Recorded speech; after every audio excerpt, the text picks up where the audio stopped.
Hello and welcome to the Computer Game Show. My name's David Turner. I'm here with James Farley. Hello. Sean Bell. Hello.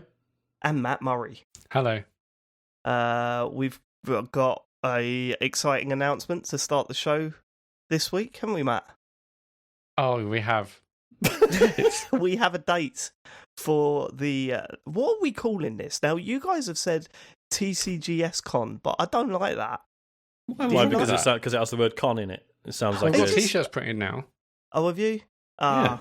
We should have spoken... Well, no, we've never actually spoken about what we're officially going to call this. TCGS Con North. What's wrong with that? You see, the thing is, the thing I don't like about TCGS Con North is that I'd quite fancy the idea of doing one in Manchester at some point. Well, North. Again, not discussed with the rest of the group there. No, I'm just saying, let's leave the door open. We don't have to do it. But if we call this one... What, sorry? Why Manchester? Because I like it. It's my favourite Red city. or blue, mate. Greatest city in the world, mate. You've been to London. I mean, it's rubbish, mate. London's got a lot to say for itself, Sean. No, Too much of anything. Manchester, it's wonderful. But look, we have a date for... Are we going to call it TCGS Con? Yeah, we I are. think it's a good name. Yeah. Okay. It doesn't have to be TCGS Con North, but it's TCGS Con, I think. It that is works. TCGS Con North. If we start doing more than one, we can start, then we can start calling them by the region they're being held in. But for now... Okay. TCGS Con Sheffield. 2022. No, that sounds worse. That sounds worse. It's TCGS Con North. When's it happening, Matt? Come on, I'll leave this to you to announce. It's going to be Saturday, the 2nd of July, 2022. Bit of a way Save off, but the date. that gives you enough time to save up the £300 a ticket that we will be selling, that will go on sale soon. No, we're not going to announce the price of the ticket, but the tickets will be coming out soon, so keep your eye on our socials.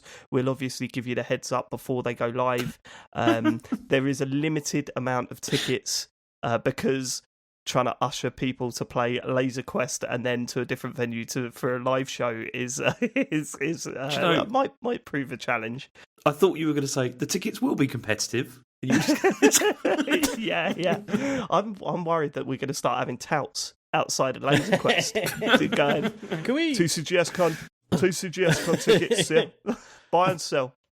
Can we do the thing? You remember when Kickstarter was all the rage and like games and sometimes like podcasts or games media things would have like a tier where it was like you can go for dinner with the people behind it. Should we do that? Wasn't that Yogcast? Didn't Yogcast do that stuff? Probably. Are we not? Were you skirting around naming them? No, I genuinely couldn't remember. I knew it was someone I didn't like, but... Well, no, there's none of that. But we are going to play Laser Quest, and there's going to be a live show July 2nd. Pencil it in. Yeah, I say pencil it in because you might not be quick enough to get a ticket. So keep your eye on the socials. Keep listening to the podcast. We'll make all announcements here before anything goes live. But this is, honestly, the more we've been talking to the organisers. Well, we are the organiser, aren't we? We've been talking to the people, the venues. Yeah. And everything they say just makes it sound better and better. Like, I cannot wait. This is going to be incredible. So make sure you get that date in the diary, July 2nd, 2022. So Saturday, July 2nd is the date of the main live show. There may be something on the Friday if you want to make a weekend of it, but Saturday is the day, basically. Okay, cool. We'd also like to thank our Patreon producers for this month. They are Aaron Patrick, the QuickBooks chap, Simon Nelson, Jack Oven, Moomin Biscuit, Trans Rights are Human Rights, Dave Ernsberger, Colin Brown, Gazman, Gabsy Wabsy, Rocketman76, Rex Reese, Happy Birthday Sam, Love from Neil, aka Bitch and Sink, Grey Dragon Claw, and Fred Fenge. They went full Nels. They went to TCGS. No, they didn't. They went to patreon.com/TCGS and signed up to the full Nels tier. They are. We thank you so much for being full Nels members. We really do. And everyone else that supports us over at patreon.com/TCGS, various different tiers, bonus podcasts, live shows. Make sure you get over there and support us. That sounds bad, doesn't it? Make sure you do that because we'll fucking stop. We'll stop. we'll give all this up and there'll be no more podcasts. Get over there. Not because, Support us. not because it won't be viable anymore. Just fucking no. Stamping just our out of feet, folding spite. our arms. No, not doing it. Just out of spite. Yeah. That's what we do. Fuck you. Right, should we get to the feedback? Matt, you weren't here last week. I wasn't. Let's. Have you got notes on last week's show? Well, only a couple. First of all, it was a good show. I hadn't did you listened finish to it? on the day it came out because I was very busy, and I thought, Did you listen to it? The whole show? Yeah, of course I did. Yeah. Right, okay. Because I saw you mention like several times throughout the week. Not quite heard it yet. Not heard it yet. And I'm thinking, what the fuck is he playing at? Yeah, I was kind of putting. I was like 3 hours. Am I just gonna get mugged off for 3 hours? But actually, it's just a really enjoyable listen. It was really nice. Ah, that's nice. There was a bit of mugging off at the I start. kind of get it now. Why people listen to this? Would you say it got any better or worse about halfway through what you've been playing? Yeah. So what happened, Sean? You just like thought, you know what? Forget this. This is not up to usual standard. Yeah, just can't be bothered. So Nu was having a boozy girls' night at a mate's house, and she was like, "Are you sure it's all right? It's going to be on a Monday when you're recording." I was like, "Yeah." Isaac's no trouble at night these days. He's fine. I mean, he still gets up at 5:30 in the morning, but he's all right through the night. But I had the baby monitor on my desk just in case, and yeah, he fucking got up and started being sick everywhere, and was in a bit of a bad way for most of the night. Absolute nightmare. So I just had to I'll tell you disappear. what, it's amazing that's the only time that's happened, right? Mhm. For any of us. Yeah. Where we've had to skip out halfway through the show and then that was it. Yeah, because I That's kind of mad. thought, I was thinking, like, this can't be the first time this has happened. But Yeah. yeah, it totally is. It really is, isn't Yeah. it? Like, that's insane that's not a weekly thing. I remember the amount of times, especially when Harry was first born, because he was a terrible baby. He was an all right toddler. Terrible baby. He was a terrible baby. He would just like I love cry you, for but you're a hours on shit end. baby, mate. Yeah, well, this is it. Like Charlie, amazing baby, awful toddler, right? It's unbelievable. It's just polar opposites.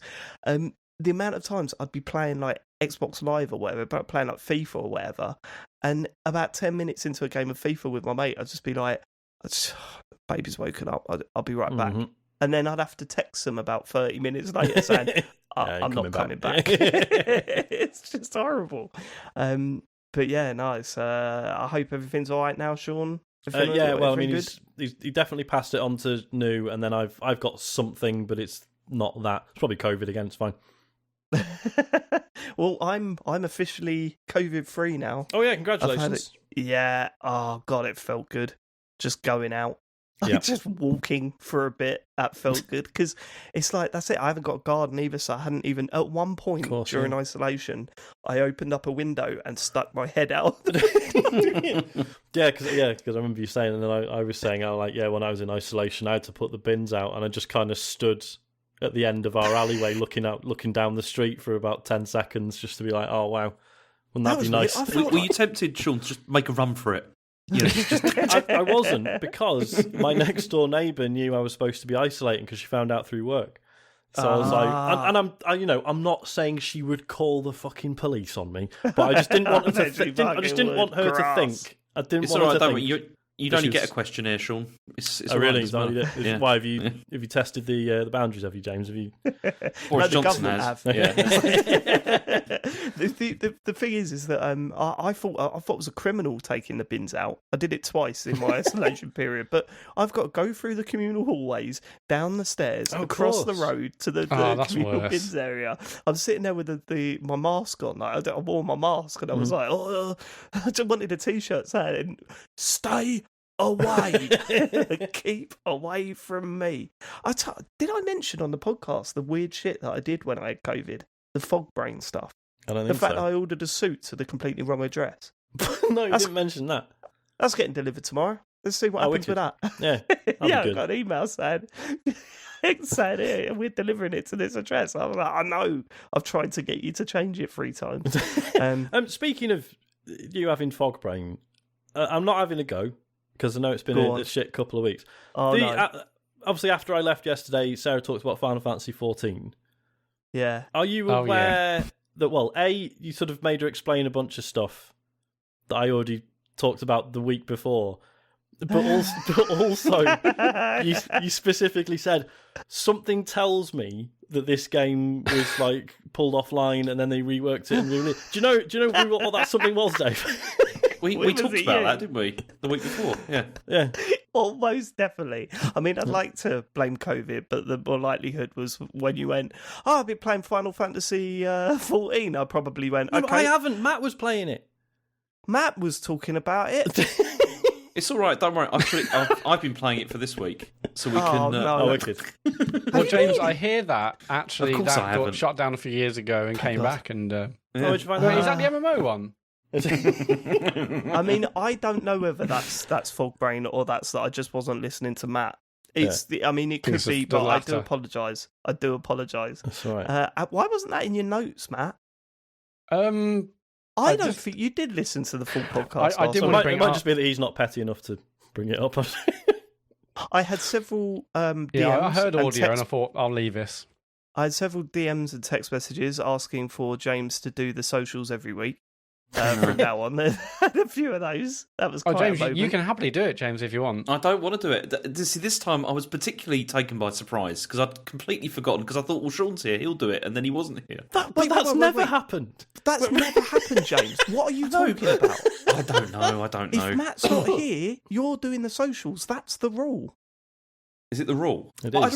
I'd already done like the feedback and everything as well. Not the feedback, what's called the emails and stuff. Right. So I Carry was on. just thinking, this is a bit much. Well, I don't give a fuck what you think, man. Should we get...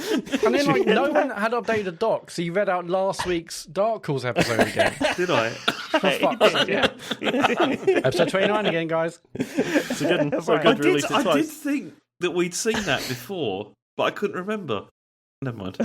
Right, okay, come on. Let's get to the feedback from the listeners. Let's Yes. So feedback. The first person is G-Ari Dutan. Dear computer game podcast creators, why are Matt and Dave so scared of pronouncing stuff correctly? First, it was Forza. Then the other week, Dave said, if you pronounce it hectare in my office, you'll get battered. Now, correct me if I'm wrong, but an architect's office doesn't seem like a dangerous place to work. You're not going to get Louis Theroux doing a doc on Britain's hardest architecture firms. Anyway, Well, I think you Dave... more He of a should Kemp have thing, gone to be with honest. Danny Dyer there, shouldn't he? Yeah, you missed out there, Gary. Go on. Anyway, I think Dave and Matt need to put more effort on the pronunciation front. So here's a mini pronunciation. Oh, for fuck's sake! Here's a mini pronunciation gauntlet for them to run. I Pronunciation. expect a score of 100%. It is a pronunciation. Yeah. Go on then. Well, the first one is Petrick. But Gary Right. spelled it pie trick just to try and, fool you. Forza. Yeah. Hectare. Is it hectare? It's hectare. Croissant. Croissant. Croissant. What is this, Gary? Yeah, just stop gatekeeping words, you twat. Right, okay. I'm curious. Go on. Start- Next one. Go on. For starters, right, you're absolutely right. I was mucking about there. There's no one in an architect's office battering anyone. Obviously. There's no one doing that. Does not happen. So you've called me out there, and you're That's absolutely a right. little gag, Gary. Little gag But there. also, Gary, you're a guy that regularly makes mistakes with everything. Stop having a go at the way I'm pronouncing stuff. Do you know what I mean? Don't come at me. Just look at your own situations first, all right? God, what a rude email. I Listeners don't know, are the worst. I'm with Gary on this. I mean, you've abused me for ages for pronouncing the name of one of the best Zelda games wrong all No. the time. No, you didn't pronounce it wrong. You just used a completely different word. Rubbish. Or- Karina. Yeah, you were adding an R, to be fair. Yeah, but then in some of these, That's just a David different removing word. R's or whatever. What's the difference? Yeah, but that's my class, James. That's my class. And if you've got a problem with the working class, mate, then why don't you join the fucking Tories? Yeah, why don't you join your mates over at Eton? Yeah, fuck. Yeah, okay, we'll try better. I'm not reading all these things out because it's Joseph Ferres. There you go. I would, just Sekiro. for my own education, I'd like to hear James do the Tekken character. It's Ling Xiaoyu. Cheers. Show off. One of the words in here is Sekiro, or perhaps the same word with more like pronunciation. I was watching a Sifu video over the last couple of weeks, and it is from a It's British. not Sifu, is it? No, that's the. Oh, this is a whole thing. Oh, you mentioned this last week, right, James? I did, yeah. Yeah, I talked about it last week. What is it? It depends, because it depends on where you're from. And see, I would do it as Great shuffle Britain, because...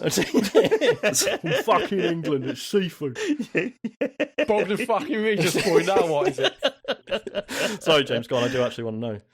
Yeah, so from the mainland, or if you're speaking just standard like Putonghua, then it would just be like shufu. Okay. And I think this must be like Cantonese version is like Sifu or Sifu. I'm not sure. Okay. I've not heard it like that before, but yeah, that's why I was because it means master. Like, Yeah. that's the meaning of it. So it's All a right, bit, that's what I'm calling it from now on. You played Master yet?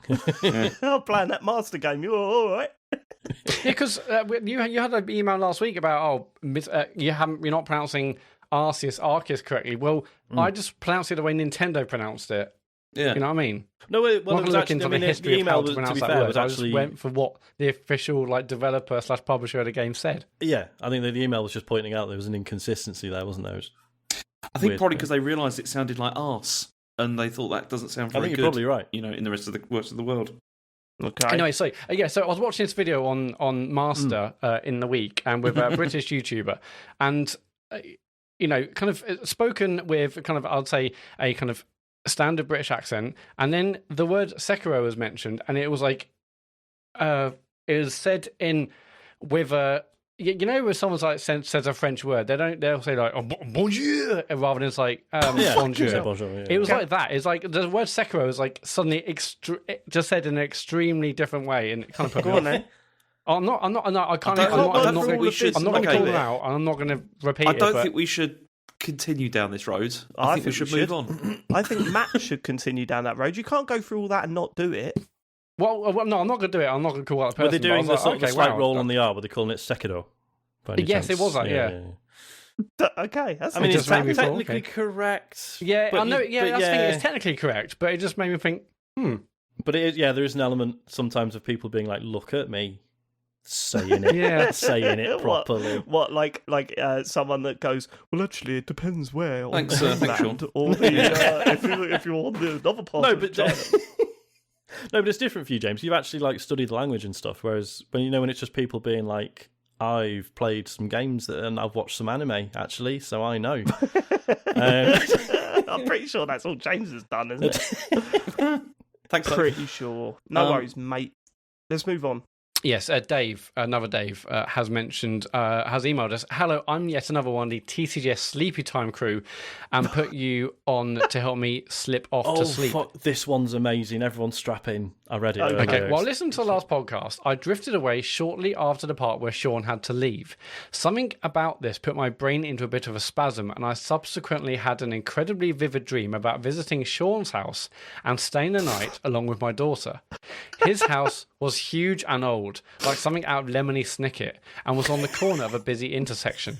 On entering the hallway, there was a massive Dormio Sauces sign on the wall, and the statue of the Dormio man in the corner.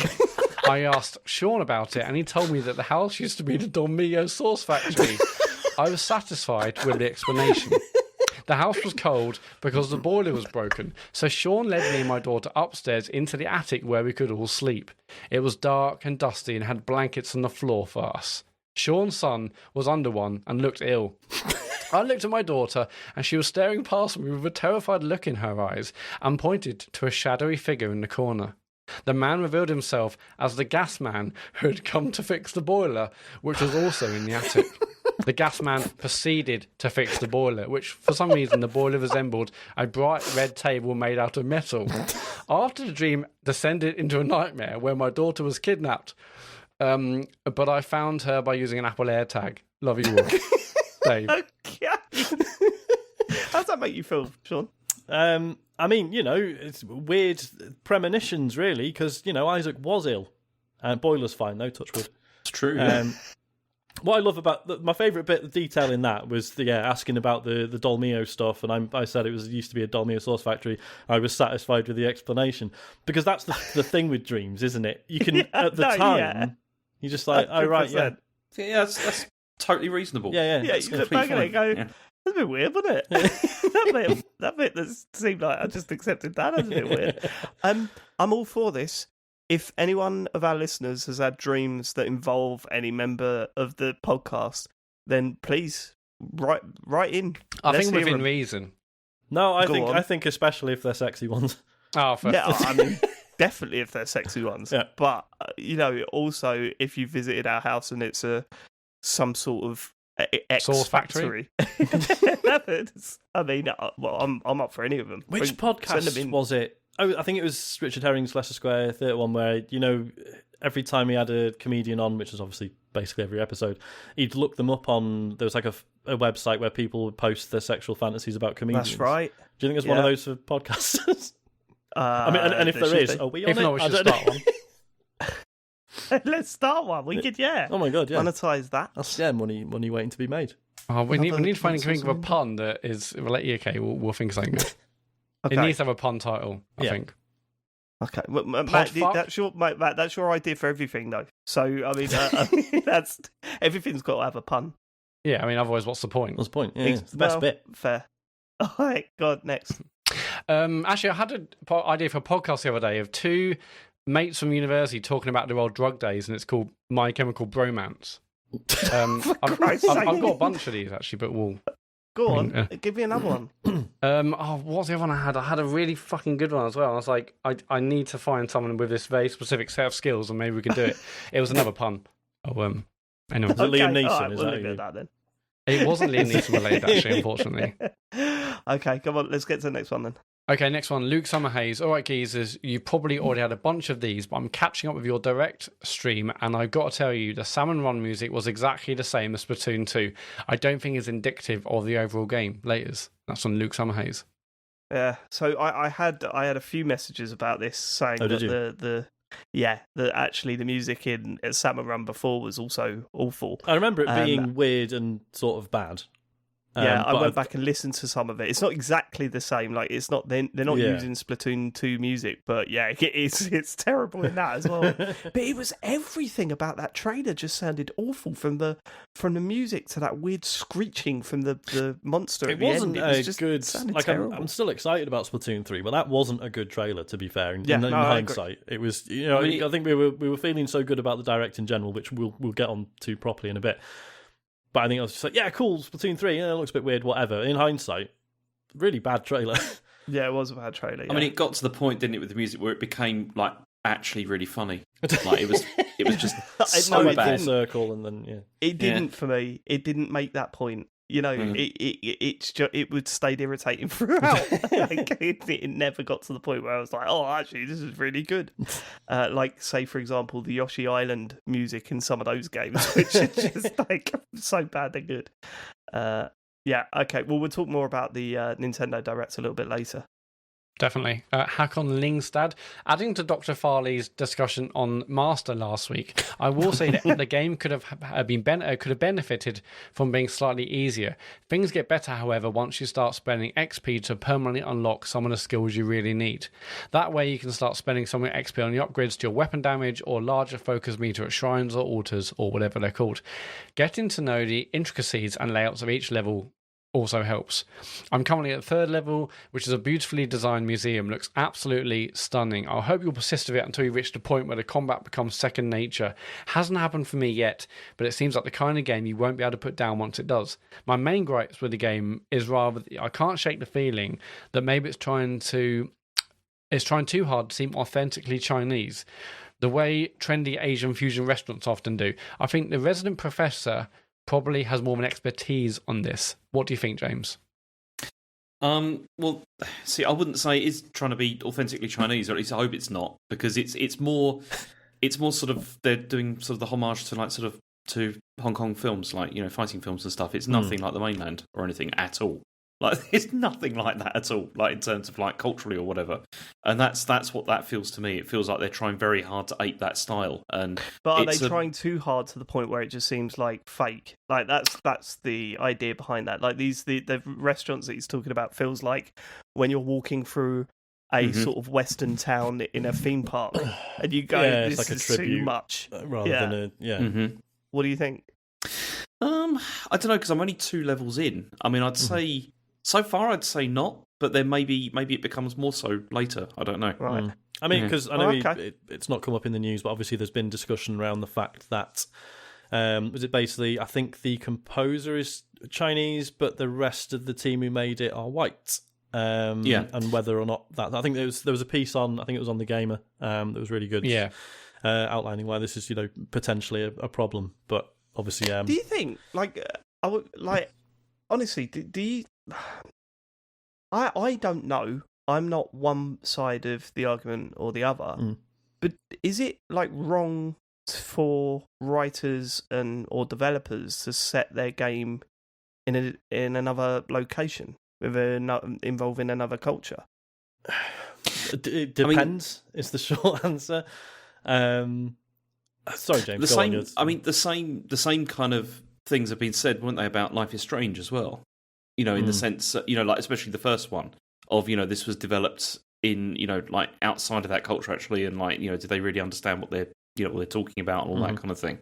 It's really tricky. This is, I think, it's really difficult to talk about and to decide, whether something is right or wrong in this case. I think it's hard. I mean, I think on Games Industry Biz they had a long conversation about this where they were talking about how it would have been helpful if they'd have at least had some advisors or something on the team to have said something. But then others were saying that's still not enough. It still needs to be more than that. It can't just be saying, we've paid lip service to this. It needs to be, more. It's really hard, I think, to decide in this case.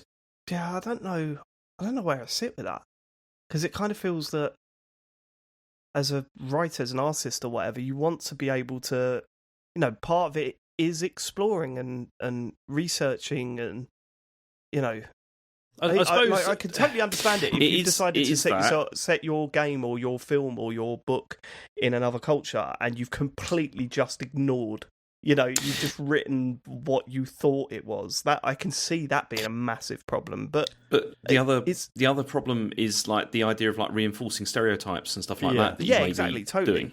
There's that, and then there's also Sifu. Sorry, go on, Dave. Would you say Sifu has done that?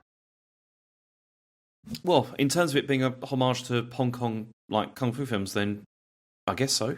I mean, and not even having a consultant in that kind of field, as it were. I mean, it is basically cultural appropriation by another name. At least have consultants to support or to change anything you might think is your view of how this culture could be. But it's difficult. I mean, I think at the very least, consultants to make sure whatever you're writing is along the right lines. I mean, obviously, any writer can think of any write about anything. That's the joy of art and writing and that kind of stuff. But I think in these cases, you definitely need some consultants to make sure you're doing it along the right lines. Yeah, for it to be good. Yeah. And to answer the original question, Dave, I suppose the question you have to ask yourself is if I wanted to write a story or make a game or whatever about a place, are there people who live in that place who are disadvantaged and don't have, the facilities I do to get that thing made? And am I speaking in place of them? Do you know what I mean? Right. But you see, I'm not sure that is the case here, to be honest. Yeah, because maybe not. There's thousands of Chinese developers making games. Yeah. It's not and also the other thing about this is that this is taking a very specific part of culture, this idea of Hong Kong cinema, basically, which is not the same as the mainland at all. Really. And it's also not the same as trying to portray actual history or actual culture in that sense. That's quite different. Okay, all right. Well, that's interesting. I need to read more on that stuff. Really. Okay. Yeah. The piece on the game that Sean mentioned is really good. It's worth reading. Carl T. This is the last bit of feedback on GT7. I think it's now more aimed at sim racers. Sim racing has taken off massively with F1 and GT Sport. PC games like iRacing and Assetto Corsa are a long way from standard racing games, basically unplayable without a steering wheel and pedals. People spend thousands on rigs and wheels to play these games. It's a huge step up. It's a huge up-and-coming market in gaming. I think the new Forza Motorsport will also be a very serious racing game, not aimed at casual players as much, and more towards online racing and esports. Yeah. I mean, this is sort of what we were saying last week, wasn't it? That the point I was making is just that it was interesting to me that Gran Turismo had gone from being this huge event that like everyone who had a PlayStation, of course, you're going to get the new Gran Turismo because it was huge, and now it's not that not that it's not a significant niche, but it is a niche now, I think. Yeah. I think the sort of more casual racing fan has sort of found a level with more casual racing games, whereas back then it was like either sim racer or arcade, and the sim racers weren't as in depth as they are now either. You look at Project Cars or whatever, and how sort of tonally serious that game was. That was way more serious than even Gran Turismo was back on the PS2, PS3 sort of era. I mean, there's a massive market for it, as you say. Sim racers have taken off in a big way, and I look at GT7 and say, no, it's not for me, but blimey, it does look really good. Yeah, I'm just glad the licenses are back in as well. Yep. That seems to have died down. Do you remember that? Do you remember the amount of games that were like, well, you can have the license, but if they get a scratch on the car... Oh, no, sorry. No, I meant like the driving licenses. Oh, yeah, the tests used to do like... Oh, right. They had that the licenses for the cars and stuff. But they were in the PS4 version. I mean, there might have been, but I'm just saying I'm glad they're still in this. Like, no matter how much of a sim racer this is, they've still got those licenses, which I enjoyed in the early versions. Cool. Is there any other feedback, Matt? That is it for feedback. Go to tcgs.co/dear TCGS if you want to leave some feedback. Very exciting week for news, James Farley. What have you got for us? Okay, so I thought we could kick off with the Nintendo Directs that we watched and we talked over. I've got every game here that they went through. Should we just go through them, and then if they're interesting, very we can quickly talk? Yeah. Okay, so they kicked it off with... Yeah. I kind of want to talk about the whole thing first. That's probably the wrong way of doing it, isn't it? But let me just say this before we go into the games. This has been one of the best, I would say, the best Nintendo Directs for, I can't remember when. And it's not just because of the announcements or whatever. It's just when I was thinking back to like previous like really good Nintendo Directs, I was thinking, oh, do you remember when they did that Mario one and they announced all that stuff? That was really exciting, wasn't it? Yeah. But then I remembered that after that, it had the usual Nintendo. Okay, what does that mean? What does this mean? mean? Caveats. Come out. Oh, God. Oh, no, what? Really? It's not in widescreen, that one? Only that one's in white. Why are you doing this, Nintendo? We didn't have that this time. And you're like, you're joking. That it can't be right. And it's like, it is right. We totally didn't have that this time. No. They did a Nintendo Direct. We were blown away with a bunch of stuff. And then we went, and then there was silence. It was like, holy shit, they've nailed it. They've absolutely... There was even stuff in there where we were like, I cannot believe they've done that. It seems like they've given up on a bunch of money, like, that people would have just paid for anyway. Like, this is mad that they've included some of this stuff in, say, for example, the expansion pass for Nintendo Online. Like, utterly bizarre. But okay, all right, let's go through it. Okay, so they kicked off with Fire Emblem Warriors 3 Hopes, which you is... were really angry at this, James. I wasn't really angry, but just like fed up with it, and it's just, I don't know. What are you fed up with? People like these games. I really like people them, like them. but they've not. So Hyrule Warriors, the new one that I famously played 10 minutes of and then said it was game of the year. I mean, the performance of it wasn't amazing. And I recently played, there's a demo of Dynasty Warriors 9 Empires on the Switch. It's fucking atrocious, technically.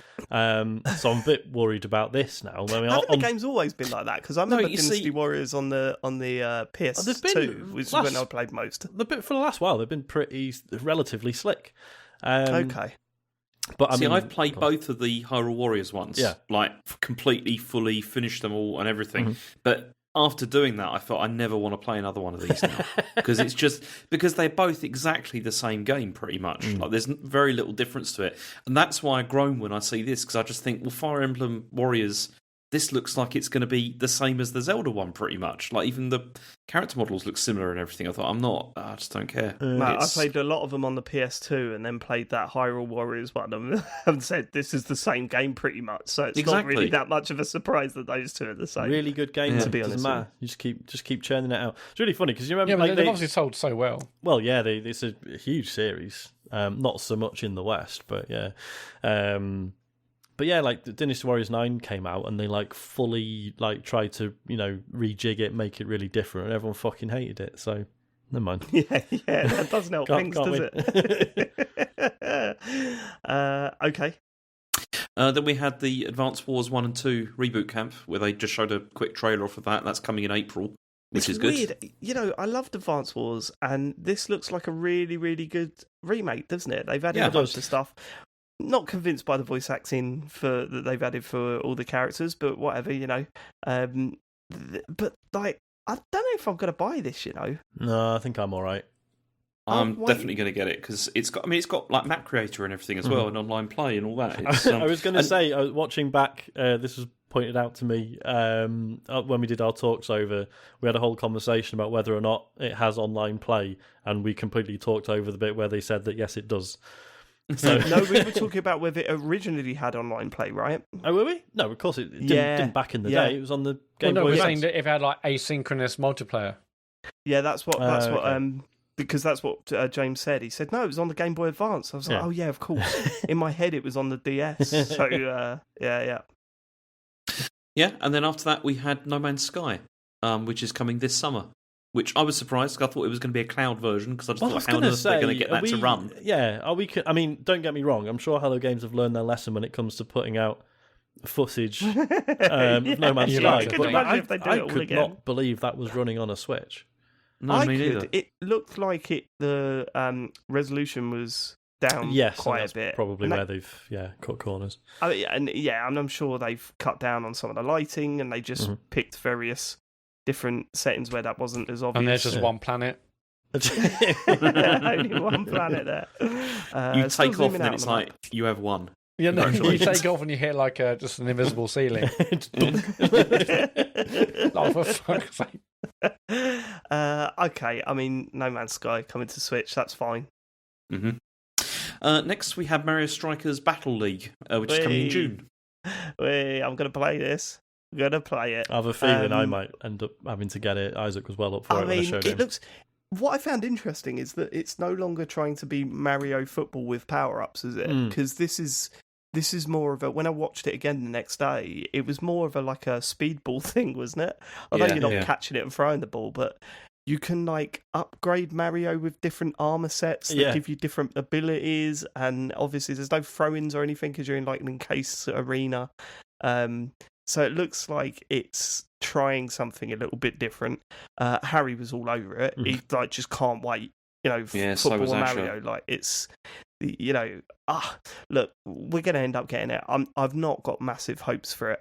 But I did find it funny that they was like sort of suggesting that it's got pro clubs in it. I know that would be so funny.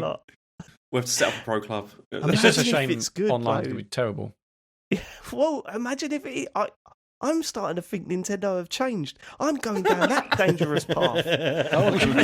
We had a good Nintendo Direct that didn't finish with us going, oh, wait, hold on a minute. Do you know what I mean? Like, they might have changed, Matt. This might work. That would be good. I mean, the idea of a Pro Clubs style mode in a Mario Strikers game is very interesting. It is very interesting. You still got to use the app, though, if you want to talk to anyone. Yeah, Discord. Actually, that's becoming, the Discord thing is actually making that whole thing seem a little bit more plausible now, doesn't it? Don't you think? Because I've played games with Discord now, and it's like, okay, all right, it's not too bad. It's a bit annoying, though, still, isn't it? It's massively annoying, but at the time, it was insane to think that we were going to be... I will never forget that Splatoon 2 headset. That was the ultimate, where it had like three different cables coming out of a headset to plug into various different things. Well, and this is the thing, it was that Nintendo app was just a horrible voice chat experience anyway. Like, even if we were all right with it being an app, which I, sort of was, and then it was like, no, this is still just fucking horrible to use. Well, do you remember when it first came out? Was it on Android where it was like if the screen went dark or whatever, it just cut out? I think that was It's iOS. skipping One of me. the- yeah, one or the other. Yeah. Not good. Yeah, I still find it funny that this come out like when Splatoon 2 come out. Didn't it? Was it? That was the game it launched with. Yeah, because it had all. There was like stuff where you could like buy, like clothes for your character and stuff. You could do it. through the Yeah, and app, see your previous games and stuff like that. Yeah. And then when you look at it now, like I've just opened it now, and the 3 games that it supports is Splatoon 2, Smash Brothers, and Animal Crossing. That's it. Wow. That's Like, pathetic, isn't it? why isn't like ARMS on there or like they've made other online games? Why are they? It is like they've forgotten they've got an app. Yeah. Yeah. Arms. I've forgotten all about that. I know that was a good game, and it's Yeah, a it shame was, that wasn't it was a good game. It was. All right. I enjoyed I'm it. sure there'll be a sequel one day. I don't No. think so. I don't think so either. I think that was a one-off. Okay, then we had Splatoon 3, which was just the salmon run thing which they showed off with the music. So, big fan of Splatoon 2, very excited for this, very excited for Salmon Run being in it. Hopefully it's available every day of the week now.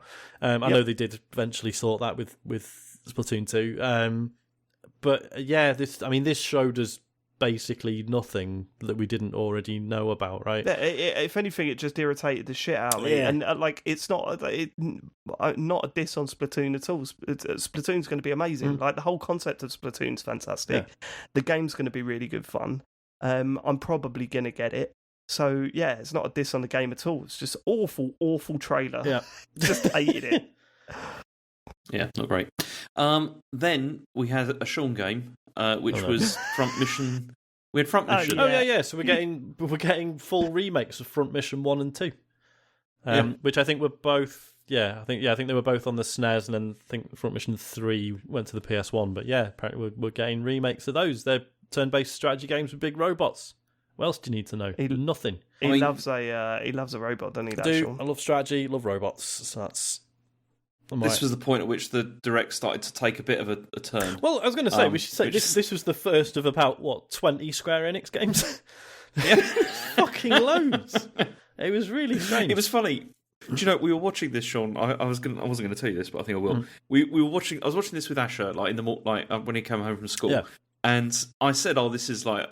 He said, "Oh, who wants this?" And I said, "Oh, Sean does. It's a Sean game." And then as we went through, he then started identifying Sean games as it went on. Were they all Square Enix?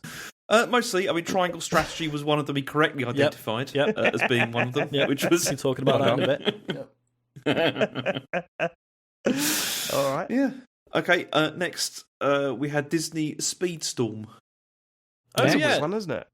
So I completely missed, because I think I asked on the stream, like, do we know who's making this? They actually say at the start that it's by Gameloft, and it's by the team who do the Asphalt games, which are actually pretty fucking good. And interestingly enough, they're free-to-play games as well, aren't they? Yes, exactly, and so is this apparently. So this is a free-to-play quite game. interested.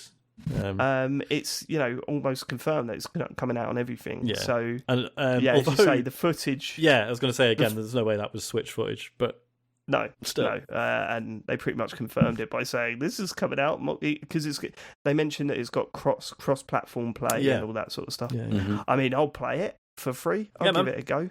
Yeah, it will probably be pretty good. Sully looked absolutely fucking awful, though, didn't he?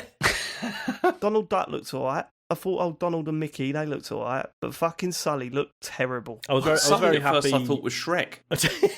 Yeah, it did look like Shrek. I was like, that's the right. wrong franchise. It's like, somebody once told me. I was very happy with Donald Duck's attack of like all his fists going everywhere. I hope he does the noise. His angry noise. I'm not even going to try and replicate it, but if he does that, was it? Hold on, I think I could do it. Oh, hold on. That one. Yeah, that's the one. Is that it? Yeah. Okay, cool. My it's God. not too bad. I used to be able to do it really well, but I'm old now and haven't done it for a while. But there you go. Oh God, that brought back weird memories. What? Well, I felt like Donald Duck was like a common impression that people do in school. So I can impressions. I can do Donald Duck. Why have you got a shit on me? I'm not. I'm shitting on Donald Duck. Oh God, everyone used to do those impressions of fucking shit. Everyone's done You with all gotta that admit, shit. that was like, hey, I can do it. Look at this. Go on then, you do it. No, Right, I couldn't. That's Donald Duck, famously. Everyone could do it. They Matt, go on. No, do it not again. me. I was just like, you fucking losers. That's why it is. You're just bitter that you weren't able to do these things. Every one of your impressions sounds offensive. Well, why would I do it when there's like another 50 kids in the school all doing it at the same time at lunchtime? No, he's angry. He's still very angry about it. I've been watching a lot of Couples Therapy, the TV show, and it's amazing how much is linked back to school years. And I think we're learning a lot about Matt today. We're learning a lot about him. Oh, I can do depression. Pathetic. Grow up. Okay, all right. Donald Duck's in it. Next. Okay, then we had a couple of like other just re-releases of stuff. So there's Star Wars: The Force Unleashed and Assassin's Creed: The Ezio Collection. Yeah, this was the worst bit of the direct for me, Yeah, I think. pretty It was dry. like, Yeah, this I'm was not the interested lull. in any of this. I mean, if you'd asked me if those games were already on Switch, I'd be like, probably. I don't know. Yeah. Then we had another Sean game, Gundam Battle Actually, Alliance. to be fair, I think this is too far even for me. I've never played one of these. I mean, it looked perfectly good fun, but Big robots. well, it's not big robots, is it? It's the sort of chibi versions of big robots, Oh, okay. which I think I've I'm sure arbitrarily we've asked decided you doesn't this count. before, So go on, yeah. Sean. I'm sure we've asked you this before, Yeah. but did you ever get to play the one on the Xbox, the original Xbox? Which One one? with the massive controller. What was it called? Steel Battalion. Steel Battalion. Steel No, Battalion. I didn't know. Would you like to? Yeah. Is that something you've wanted to do Oh at some god, yeah, point? yeah. If Yeah, that was weird. because I got shit. What's it called? There's a quest one where you're in a mech and you're doing yeah, all the. it doesn't really work. It's, does it? it's not the same. It's not the same. I mean, the game's No, not it's not finished the yet. same. It's still like early There's access. nothing but- better than when you flip open that little plastic cover and press the eject button, which is all I was able to do because that game was fucking hard to control. Like I remember playing it around a mate's house, Yeah. and they were like, "Okay, press that to go forward." Oh no, you're tipping over now. Press the eject button, otherwise you lose your save. I was like, okay. Because didn't they do? They did a Because, Connect one, didn't they? I don't think that was. They did do a Connect one. think Yeah, that was very good also either. not very good. Yeah, I think that's a connoisseur's choice, isn't it? It is. It is. Yeah, Okay. oh man, I'd love to be able to track down a copy for you. Just that, what a stream that would God, be. that would be amazing. I'd fucking love What a like setting stream up that all would the be. You cameras playing and stuff. Steel Like, Battalion? yeah. Oh my god, that'd be so good. Someone make it happen. It's probably no, I was going to say, Yeah, actually, I know, I can't imagine how much Steel that is. Battalion? Does that work? Oh my god, yes, it does. No, wouldn't it be Steel Battalion?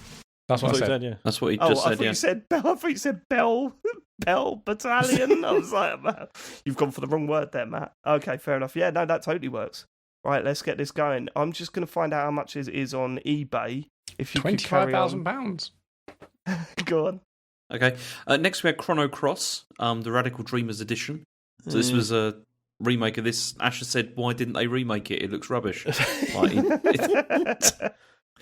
wasn't impressed with the frame rate, and he thought it looked terrible. Yeah.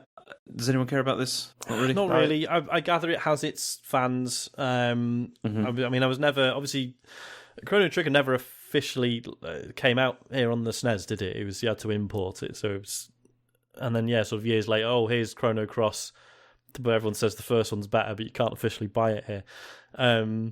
So yeah, I think people do like it, but it's just sort of still sort of remained in the shadow of Chrono Trigger, I think.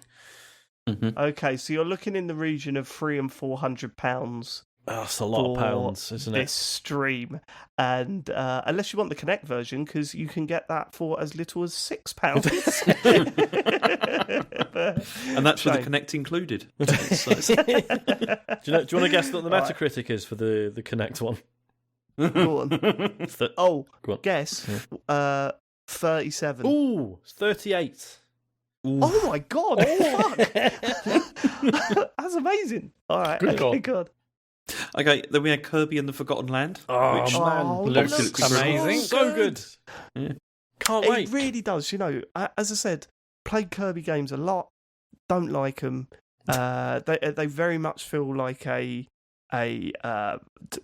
introduction for very young children to play 2D platformers. Mhm. And you know what? I might not even enjoy playing this one, but I know that Harry and Charlie are going to absolutely adore it. Mhm. And for that, I'm all for. You know, when they watched the trailer, Sean, I don't know if you or if any of you guys had this, but they were creasing up. Yeah, man. Like the bit where he's like eating the car or eating the cone at the vending machine. The vending machine bit was good. Absolutely belly laughing. They can't wait for that game. Yeah. So and yeah, it just looked like, oh no, this is a Nintendo Magic game. Mm-hmm. You could just tell. Do you know what I mean? Because I might end up Kirby's always regretting, existed in that sort of second party space where, because it's HAL Laboratories. It's like, yeah, sometimes that magic is there, sometimes not so much. So whenever there's a new Kirby announced, it's not always sure which way it's going to go. But yeah, this looks fucking legit, man. It really does look good. Like a proper 3D platformer from Nintendo, you know? Mm-hmm. I'm very excited to see how this pans out. There's way more in it than I thought there would be as well. All the stuff about going back to the town and building up your town, which is the hub world and all this sort of stuff. It's it's going to be an interesting one. I can't wait to see it's out not far away. Is it March 25th? Yeah. With it's Harry's birthday at the end of the month, so his birthday present is a pre-order for that, which it's not his only thing he's getting. That would be a bit depressing, but yeah, he's getting that game when it comes out. So I'm excited. I've never played a Kirby game before, but you're totally right, David. It looks like the Nintendo Magic. Excited to see what it's about. For sure. Well, after that, they followed that up with something even stronger. MLB The Show 2022. Oh shit! Yeah, you want to play baseball? That strange. whole voiceover was getting on my nerves. Hey, I tell you what, though, it was definitely Switch footage, wasn't it? Yes, it was. Yes, it was, Sean. I thought it was 360 footage. Yeah, it looked like we were going back to the PS2 with that one. Okay, fine. Oh, PlayStation game coming out on Nintendo, isn't that? Yeah, okay. Mate, it's on Game Pass day one again this year. Is it really? Yeah, so it's Game Pass day one, or it's obviously, I would assume, £60 or £70 on PlayStation, or it looks like that on Switch. So they really are running the full gamut, aren't they? But whatever your options, whatever you want. Do you want it free? Do you want to pay a lot of money? Do you want to PS2 game? Whatever you want. Then we went to Kingdom Hearts. Yeah. Well, but this was a cloud version, wasn't it? Yeah, it's cloud. Each of them are cloud versions, which is just very strange. Very good, Matt. Very strange considering the original, the first two games were PS2. PS2. So why this needs to be a cloud version, I don't know. But yeah, I mean, I guess it's hard to imagine there are people out there now who haven't played any Kingdom Hearts and are like, fuck yeah, I want to play the whole thing. I don't know. Yeah. It's a very strange via the series. Cloud. Yeah. Yeah, no, it is a strange one. But it feels like one of those games that the hardcore fans are like, I want to own every possible bit of Kingdom Hearts content I can get my hands on. Yeah, maybe. Do you know what I mean? Including a version that you won't technically download at any point. You just... there's problems with that. It's always been an issue, but recently I've noticed that, like, the stuff, we haven't really spoken about it, but the Life is Strange remakes has not gone down well with the Life is Strange community. And one of the complaints is like, I own all these games and you're asking me to pay 40 quid for this. Mm-hmm. And in a lot of ways, the older ones look better. Like, it feels really rushed out and sort of just, let's try and get some money out of the fans. And that's sad, man. I hate that stuff. See, I also feel even less like I'd want to buy cloud games on Switch, to be honest. Yeah, I know. Same here. I'd feel like if I'm buying on Xbox or whatever, I kind of feel reasonably confident that they're probably still going to be around for a while. Whereas the cloud versions of this, there's also the fact, but that's not where my head's at. My head is thinking, I know that my Xbox is hardwired into my router with a decent internet connection. It's not going to be a problem running stuff from the cloud. That Switch, I was just like, the first time I try and play that game in bed or whatever, it's just like a fucking mess. Yeah. See, I tried what's it called, Guardians of the Galaxy, because they brought out like a cloud version of that for Switch. That there was like a demo of it that you could like download. I tried it. My Switch was plugged in as well. Like, it was like hardwired and everything. Still wasn't great. Really? It wasn't a good experience at all. No. Did you just do that to test out the only other thing that you could do with an OLED Switch? Pretty much, yeah. I fucking knew it. There's loads of things you can do. You can look at the screen. You can turn it on and off. You can turn the brightness up and down. There's loads. You could do all that out with the original one. I'm talking about but it looks way better now. Okay. Yeah, I mean, because I tried cloud stuff. So Sorry, because I tried the demo of Control, and that they did the cloud version of that for Switch. That's I was really impressed, but then I was sat in the same room as the router. I didn't dare move from the sofa. So. But do you know what my experience with that demo was for Control? I tried to launch it and it went, there are too many people playing this right now. Come back another time. And I just went, fuck this, I'm deleting it. I don't want to get involved with this sort of world. You're like, what is this? PlayStation Now? It's like, why is this going on still? Yeah. I have been using cloud gaming for my Xbox quite a bit recently. If I'm sitting there just going, I want to try a Game Pass game, but I don't really want to. I want to play it now. Yeah. I've just done it on the cloud and it works really well. Yeah.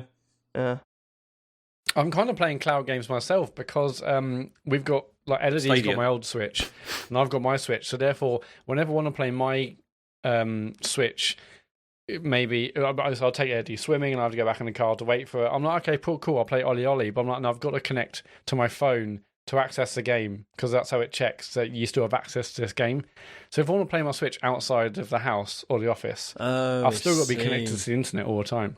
Yeah. Wait, so hold on. So if you do, you say, right, you've got OlliOlli on the Switch. Yes. So you want it to check to make sure that you own that game. So you make a hotspot on your phone and check it, right? Yes. So what happens when you disconnect that? It instantly stops? I didn't test it, but basically I can't start it without it connecting to the internet to check I own it. One would assume if I lose the internet, it will say, sorry, you don't have access to this anymore. Yeah, not necessarily. And this is because you're doing game sharing with Elodie. Yeah, because so my main account's on the other one, and I've got the secondary console, whatever it is. Yeah, that sucks a bit, but okay. Okay, Klonoa. Next, those are coming out. Then Portal, companion collection, that's coming, and then we had this other one, which was it's Live Alive. Oh, Live Alive. Yeah, Live Alive. Yeah. This is apparently very good old JRPG that never made it. I don't think it made it to the West. Full stop. I think there was a fan translation of it, and that was it. So again, if you're into this sort of thing, this is big news. But to us, not so much. Okay. This is the point at which things picked up considerably because Nintendo Switch Sports got announced. This is good. This is exciting. This was the moment. We were very, very excited. I have my concerns. Go on. I should probably just spell out what I think is potentially a problem. Is it the controller? Should we talk about what it is first? Well, Switch Sports. What else is there to say? Well, if it isn't, it isn't, because there's a few things missing and there's some new stuff. Go on. So there's, bowling's in. What have we got? We've got bowling, but then we've got this football game where you can play with the controllers in your hands, but you can also strap one of the Joy-Cons to your leg. Yes. I believe that is just specifically for one of the mini games where we're trying to. Yeah, it's just one mini game. Oh, is it? Right. Sorry, I thought that was just either. Right, I thought that was a different. That's not going to be in it at launch either, apparently. Oh, interesting.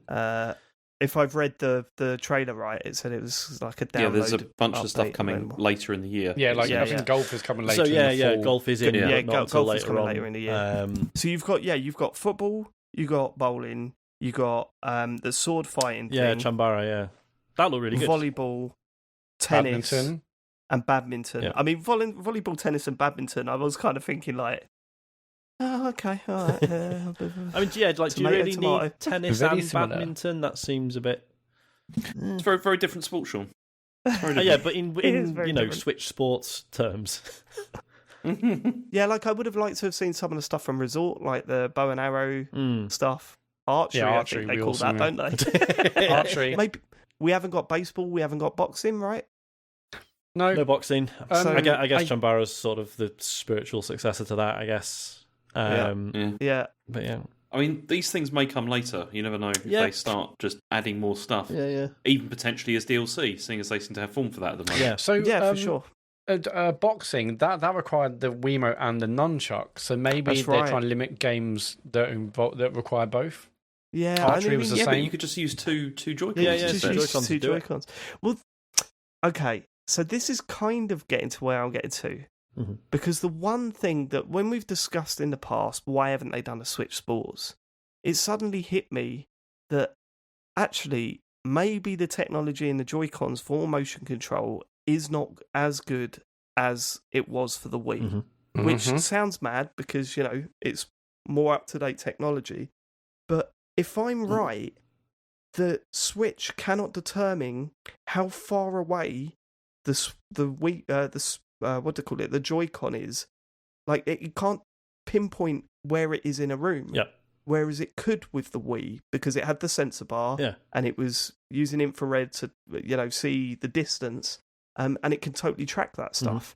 And it when I was playing bowling in 51 worldwide games, or whatever it is, I sort of realised that it's not picking up the fact that I'm bowling forward; it's just taking into account the rotation of the Joy-Con. Yeah, just the arc of it. Because maybe that's all it can pick up on. I mean, to be fair, I don't know if... I mean, even with the original Wii Sports, obviously it'll have used the sensor bar for like the menus and stuff. Beyond that... I don't think it used it for tennis and stuff. That was just... Yeah, no, I think tennis, I think you're right, but I think bowling, I think it absolutely did do that. And, you know, boxing... 100% it does that, because that's the whole point, no, it didn't, isn't it? Because you were holding them upright with boxing, so it wasn't pointing at the screen. Sorry? See, I think you're overthinking all this way too much. Hold on, Sean, what do you mean? So when you were doing Wii boxing, you're holding the controllers upright, so they weren't looking at the sensor bar. Right, but when you're moving your fist forward, it was detecting you moving that fist forward. Yeah, but the sensor bar has nothing to do with it.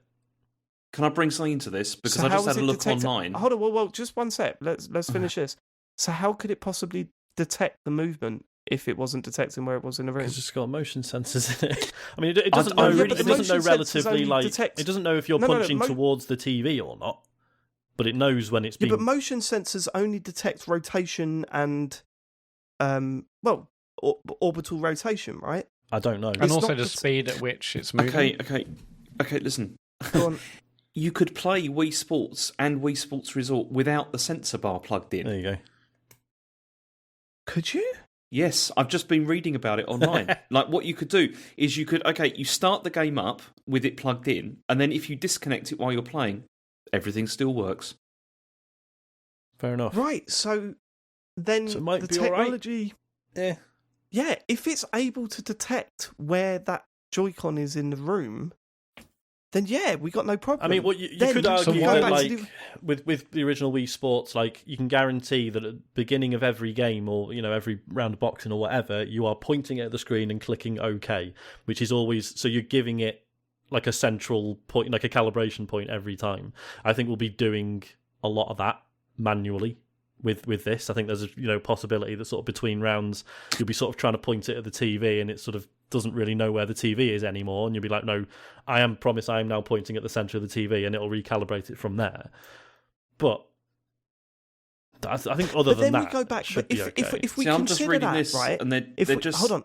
If we consider that, right, and that these Joy-Cons can do exactly what those Wii Motes were doing, then we go back to the question: what took them so long, and why are certain games being missed out of this? Yeah. Because what took them so long is they've already had like a load of other stuff that's come out before this, and this is clearly part of the second, the second half of this generation for them. Okay, and that's where this is coming. This is releasing now to capture more people that are outside the hardcore that have already bought all this stuff. What blows my mind is that, to me, in my head, right, this should have been there at the launch of Switch. No, because you want to get all the hardcore in first with stuff like Mario and Zelda and all that, and but get them. But they brought out 1-2 Switch, James. I know, but come on, that's nowhere near like comparable to Wii Sports or whatever. No, I know. That was the problem with it. It just I find that strange. Okay, so this is to extend the lifespan and to bring in more people. That's why now. Why are there not so many games? Because I reckon they're going to be selling those later down the line as DLC. Possibly, yeah, because that's what I mean. Remember what they did on the Wii U with that? They did exactly that with that. It was. I mean, I would also say that we sound incredibly negative about this, but I am so fucking excited. I think it's going to be great. Well, we'll see. And I mean, and the great news is that we'll all get to try it over the next month, right? So they're bringing out some tests. Yeah, this coming weekend is the first kind of test. A bunch of various times across Saturday and Sunday. Times though.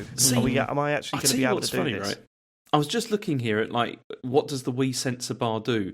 you're giving it way too much credit for what it actually does. Oh yeah, it's a couple of lights. It just says here. So it just says use of the sensor bar allows the Wii remote to be used as an accurate pointing device up to 5 meters. That's not true. That's not true. It is true. That's what it says on Wikipedia. How could they reverse engineer it to make the screen adapt to look 3D if you did it the other way around? It's doing more than just acting as a pointer device. Wait, what? So you've seen those videos of the guy the head tracking stuff. Yeah. So how is it not? How can it just be a pointing device when it's tracking movement? No, the sensor bar. The sensor bar is like, not tracking anything. Yeah, the sensor. Calling it the sensor bar is actually a complete misnomer. It's literally It's 2 LEDs. It's the receiver, right? No, it's not. It's a transmitter, no, and then everything gets LEDs. received. Everything gets received into the remote, which then connects via Bluetooth to the Wii, which then takes the information from that. Right. Okay. Fine. But without that sensor bar, how is it sending that information to the Switch? That's what I'm asking. What? By Bluetooth? Without the sensor bar, look, you're saying that the all the technologies in the Wiimote, right? And it's detecting where those two lights are on the sensor bar, right? Yeah, it's got an infrared camera at the top, and it can spot the two lights. That is it. Yeah. How do you do that with a Joy-Con? Oh yeah, you can't. There's no need to call me that. That's what I'm saying. So I'm not saying the sensor bar was amazing. I'm saying it was an essential part of detecting where that Wiimote was within that room, right? Well, as I say, I think it doesn't detect where the Wiimote is. It uses it so that it can use it for pointing at stuff. Process. That's right. Okay, this is terrible. This is a terrible argument. I can't wait to see if this game feels as good as Wii Sports does. Yes, like genuinely, I really, really hope it does. Like, I've just got my concerns that it might not feel as good. I suppose that I suppose the worry is like, is it going to feel shit compared to when we got Wii Motion Plus like that? Was that when they did Wii Sports Resort? I forget now. That kind of Wii Sports Resort. And that was like a pretty major improvement. But then it was a major improvement. But honestly, Wii Sports still felt. Well, I was going to say, this is it. Like, for the level that most people play Wii Sports at, fine. Like, the original was absolutely brilliant. So maybe this will be all right too. Yeah, and it's still brilliant today. I was saying this to you in a week. Like, I don't think this is going to be one of those games where people are like, "Oh, I remember Wii Sports," and actually, no, this isn't. This is rubbish. I mean, well, hopefully it isn't. But like, even today, Wii Sports is still amazing. I was playing Wii Sports Resort over the weekend, and it's still amazing. So hopefully, this plays as well as the original does. And if it does, I cannot wait. I'm so excited. I've wanted this game for. We'll know this time next week. We'll know, won't we? Yeah. So yeah, we will. Yeah, I'm looking forward to trying it out. Yep. Okay. Then we had Taiko no Tatsujin Rhythm Festival. Yeah, I was saying on the stream because this has come to Game Pass recently, and it's a very strange thing to put on Game Pass because you need the controller for it. If you're not aware, this is originally an arcade game with the big, the massive taiko drum and the two sticks to hit it with. Incredibly good fun. But yeah, I'm trying to play the Game Pass version. It's just fucking awful, like playing it with a controller. Can you get a controller that works with the Xbox? I don't know. There's definitely one for the Wii. There must be one for the Xbox if they've released the game on it. Don't know, but there is definitely a Switch one. Okay. Then we had a Triangle Strategy, which is coming 4th of March, and another demo of that is coming. Already out, mate. With extra chapters. Came out the same day. Have you played it? I have. Any good? Well, I'll talk about it in a bit, won't I? Oh, right. That's your list, all right. Then we had Cuphead, the Delicious Last Course. So this is Cuphead's already out on the Switch, isn't it? So this is the DLC expansion pack thing that they're bringing out for it. Yeah, looked amazing as always, but I won't play it because apparently it's really hard. Yeah, I've only played it a bit, and it was really hard. But I just, as I said on the stream, that game is. It's easy to forget how stunning that game looks. Like, it's unbelievably good looking. I'm half tempted to do a stream series on it, to be honest with you. But I don't know, man. I don't know if I could deal with the frustration, especially on stream. Then we had a Metroid Dread free update, which is coming, which has got two things. Is it two things or is it more than that? Two new One of them modes, is that. Yeah, so it's got like the hard, and also a boss rush mode is coming in the future. But so it's like one hit kills of yourself, and then also they're adding an easier mode as well to it. Rookie mode. A rookie mode, to make it easier. I guess that's all right. Neither speaks to me. I'm not going back and playing that game again. Yeah. I feel happy for the people that were put off by how difficult that game was. So they'll get a chance to experience it. But when they said, I know there's an audience for it, but when they said one hit kills you mode, I was like, fuck off. No chance. Thank you. I'm not interested. Yeah, it'd be cool. It'd be cool to watch speedruns of it, because that'll be a thing.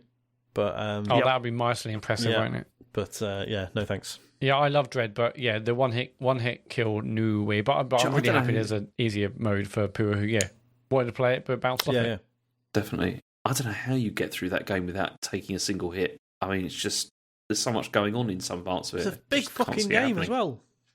Yeah. Anyway, then there was new Switch Online stuff. So Earthbound is coming or is out now, and also Earthbound Beginnings for the NES. I don't really know much about Earthbound. This looks insane. It is. It really is. Yeah, I don't know much about it. Have you played it then, Sean? Back in the day, yes. I think this was another one that didn't officially get a European release. But yeah, it's just a very unusual, it's a JRPG, but it's in this sort of Western setting. It's just incredibly odd, but obviously has a cult following. It's the reason it's quite prominent in Smash Brothers and stuff. It has Earthbound has the strangest final boss in a game ever. Yeah, it goes weird places, doesn't really it? From does. what I've heard, where games, especially in that era, were going. Because it's not entirely clear, is it? I think it's only in hindsight that people are like, "Oh fuck, that's what's going on." Shit. Yes. Yeah. It's which I won't spoil because people might now actually play it. But yeah. Zombie Army 4, and then Getsu Fumaden, which is Undying Moon, Demon Slayer. This was, I think this was the sizzle reel when they were showing all the stuff that they had. There was then Lego Brawls, 2 Point Campus, and then we hit the last. Well, not the last thing, but one of the major things, which was the Mario Kart 8 Deluxe DLC. Man.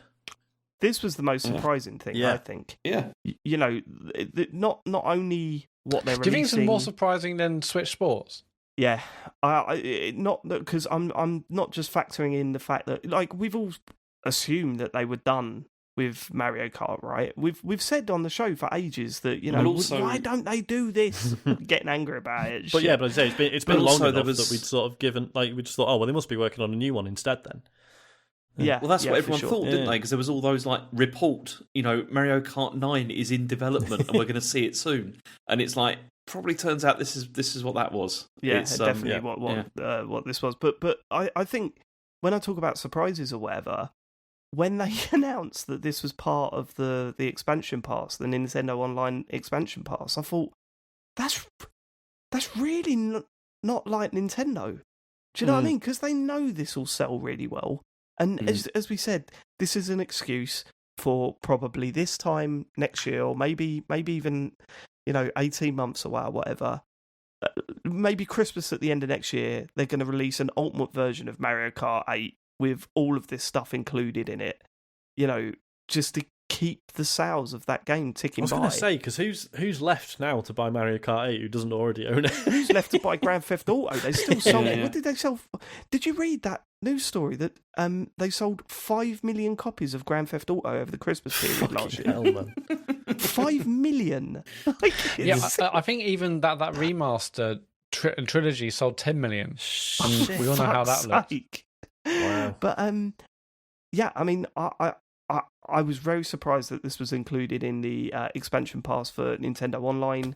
But Dave, you're saying about them releasing a thing with all the characters. They didn't do that for Smash, did they? And no, that's you true. feel like that would be ripe for it. Whereas here, they release the standard version, and then people will buy the DLC. They don't need to package it in because they know. Yeah, maybe it's a little bit too early for that. Nintendo don't usually do ultimate versions, do they, of things? Not when the attach rate for Mario Kart is really high, and then extra tracks, buy that as well. They literally did it for this Mario Kart, didn't they? I suppose, but then it was... Well, Mario Kart Deluxe is Mario Kart 8 with all of the DLC. It's not though, is it? It's not. Does it include the other stuff that came later? Because wasn't it does. Okay. Yeah, you know that the Hyrule track. That was DLC. There was a bunch of new cars. I think there was new characters as well, wasn't there? That you could. Yeah, the Animal Crossing Villager and stuff. And yeah, the Animal Crossing Villager. Yeah, that was all DLC. Or granted, it was for the Wii U version, so you could see why they. I was going to say, that's the extenuating circumstances. But anyway, I mean, regardless, we're looking at now a year and a half or almost 2 years worth of new tracks for Mario Kart 8, and we have been playing that game a lot recently because, you know, it's so well done that Charlie is quite happy playing it. You know, we've been playing 3-player, me, Harry and Charlie, playing team racing, so we're all on the same team, so there's no tears at the end of it. And we've been playing that a lot when we were in our isolation period, and we've been loving it. And I was just thinking, I just wish there was more tracks. And the fact, okay, they're remasters of old ones, but some of the best ones in Mario Kart 8 are the remasters of the old ones. Well, yeah, because they do so much with them as well. It's not like, you know, like I think it was on like the GBA, it'd be like, you know, which I can't remember which Mario Kart was on the GBA now, but it was like, you know, it'd be like, oh, here's like one of the SNES tracks. And it was exactly the same as it was on the SNES. And I think they did it on the DS as well. It's like, well, here's one of the GBA tracks, and it's fucking flat, you know. Whereas these are all extensively reworked. I think it's interesting as well that we've got some tracks from Mario Kart Tour.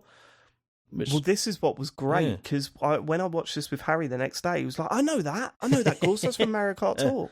And because he's been playing it, and I haven't. So well, this is like, it. Because okay, cool. I mean, I gather Mario Kart Tour is all right. I didn't take to it at all when I tried it, but I've seen people on Twitter saying like, look, regardless of what you think of the game, like it's really cool that some of those tracks are making their way into, you know, quote unquote proper Mario Kart. So yeah, this is also where I've heard some criticism. People saying if you look at the graphical style, it's way more towards a mobile game, but rather than the Mario Kart game on Switch. Do we know? What do you mean? Which I thought was interesting. I think.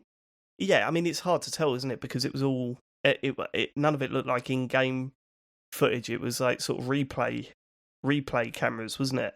So it's sort of hard to nail the feeling of... Well, I think it'll be fine. I don't think they're going to change the graphical style. But some people have already looked and said it does look different, but I don't know. There's a bunch of comparison screenshots out there saying it looks much more flat rather than like the more realistic, at least with shadows and textures of existing Mario Kart. It doesn't make any sense, because surely they're just using the game engine from I don't know. It sounds like they're creating more work for themselves. I've just looked at the pictures. It looks like it. So this has been released over like several months, isn't it? 2 years, isn't it? Oh, isn't God, it into 2023? All the way up till 2023, the end of 2023. And that makes it even more make sense why it's part of that expansion pack, because that'll keep people subscribed. But what is it? 48 tracks. Though. That's a huge chunk of game. Like someone said, I don't know if this is true, but someone said in our stream that that's how many tracks there are in there at the moment. Yeah. So they're doubling the amount of tracks, which is madness. Yep. I wonder if they won't, will they? They won't add... No, of course they won't, because they would have said that. They're not going to add any new battle... probably not. Battle maps, would they? I shouldn't think so. Any. That's a shame. It'll be really nice, though, like for this to be drip-fed over, you know, the 2 years or whatever, like... Because, you know, that's not a game that I'm going to play obsessively with my friends online. But the idea of like every couple of months just being like, hey, some new tracks, should we have a look? And that's an evening or two, and then obviously playing it with Isaac and stuff. It's clever. I think that'd be really nice. And then I guess we'll have Mario Kart 9 at the end of it, maybe. But will we though? No. I mean, it's not going to happen. It'll be on the next console. Yeah, if they're putting all this new content out for Mario Kart 8, surely 9 is years off. Long time before. Yeah, I think you're right. Okay, and then finally, we had the Xenoblade Chronicles 3, which is coming. Okay, next news story, James. Okay. No, I think overall, as I said at the start, fantastic Nintendo Direct. Great to see them coming out with so many games that we're excited for. And all right, there's always going to be stuff that we're not bothered about, but it felt like a really good one. A nice surprise to start the year off in terms of gaming announcements. Yeah, right? Totally. Yeah, it's brilliant. Proper good. Really good. Yeah. Yeah, it's Other so than hard all to the predict acquisitions. these things. Really. What? Are we It's so hard to predict whether there's going to be a good one or a bad one, or what they'll do, even if it would make sense for them to do certain things. It's just impossible because Nintendo do their own thing. Well, yeah, because we've all been. It was just so confident. good for them to be drop a fully solid, exciting direct. It went along a really nice lick, 40 minutes, tons of game announcements. It's just, brilliant. And like when they do it well, like no one else can, I don't think, do it quite as well as Nintendo when Nintendo are firing on all cylinders. And this, I think, as James mentioned at the time, like this was without mention of a new Zelda, without mention of a new 3D Mario, without mention of Metroid Prime 4. So they've still got some big hitters in the oven that we haven't even heard about. But and like because we've all been burned so many times before by Nintendo, especially when Nintendo are doing well. That's usually when they just fucking sit on their hands and just don't really seem to give a shit. Whereas this felt like this was like a a Wii U era direct where it was like fucking hell, they're really trying. No, that's but that but then they got to the point with the Wii U where they did just give up. Do you remember that? It was about a year and a half worth just no games now. Absolute nothing. What stage we're usually at when they get to the vitality sensor? that sort of area. It depends how. That's when they're riding high when they come up with Switch stupid stuff. shit like that. Yeah. Oh man, Labo, do you remember that? I wish that took off a little more. I would still the fucking vehicle one. I would love to get hold of that. I think is it? Can you not get it? I don't think so. I've looked. I think you can get like obviously you can buy the game cartridge off eBay, and I think you can get like a knockoff of the cardboard from like I can't remember. Is it Alibaba or is it one of those? The back of Tesco's. There's a bloke getting all of the crisp boxes and cutting them up. James, how many Labos have you got? I bet James has got 10 packs at home. Still in the cellophane. Yeah. I haven't got any now. They're all back in the UK. But we did make them all in the end. Because yeah. I mean, I've said this before, good. But like for Isaac's attention span, actually stuff you can make out of cardboard, have a really good afternoon with, and then chuck in the recycling is actually about right. So I'd be really happy with more Labo stuff. But yeah, it looks like that's done now, doesn't it? Yeah, the only one you could buy on Amazon at the moment is the robot kit for £51. Which I've got, because it was given to me, but obviously Isaac's still another 4 years off being able to use it, so I have to hide it, because every time he sees it, he's like, oh, can we build that? And I'm like, oh, we could, but no point. Yeah. It takes forever and the game is not good. And I'm sure I'd have a nice time with it, but yeah. Love being a big robot. Okay. Next story is that Gary Bowser has been sentenced to over 3 years in prison over Switch hacks. So he's the leader of a hacking group called Team Executor, and he's been given 40 months in prison. And he was charged on it was conspiracy to circumvent technological measures and to traffic in circumvention devices and trafficking in circumvention devices. And US Attorney Nick Brown said that they'd estimated that Team Executor had generated over $65 million in losses to companies through this. Which I'm always okay. Are we saying are we saying one sale equals a certain amount of loss for the company, or one pirated game is not necessarily it's not necessarily a lost sale, but all right. Is there more to this story that we don't really know? Were there some other issues going around with what he was doing with these hacks and stuff? Was Not there data information being gathered and stuff? I've got, the quotation from the US Attorney, he says, the damage goes beyond these businesses, harming video game developers and the small creative studios whose products and hard work is essentially stolen when games are pirated. And last year, he pleaded innocent, but then he pled guilty and had to pay $4.5 million in restitution back to Nintendo. So hang on, so how's he made... Yeah. I assume he has that amount or thereabouts to pay back. To be able to... No, because I think it wasn't a news story last year of actually he hasn't even paid, or they were working on a reduced payment plan. Oh, okay. So he'll just never pay Nintendo that. I'm sure said he hasn't even paid us a cent yet. Yeah. Jesus. It's a difficult one to comment on. It's easy to say that sounds a bit much. 3 years for essentially pirating games and stuff, but then, as you say, I don't know the wider impact. I'm not a developer that's affected. They're clearly trying to just make an example of him on it to try and deter others from doing the same thing. Sure. Yeah. It does seem excessive. Yes. But okay. Okay, next story is about Team 17, because Eurogamer have done a report detailing poor working conditions. So they spoke to 12 current and former employees across its Wakefield and Nottingham offices, and they said that basically that the company had been like shedding like team members recently because of things that were going on in the company. And they also reported that many people inside the teams like had no idea about the NFT project prior to it being announced at all.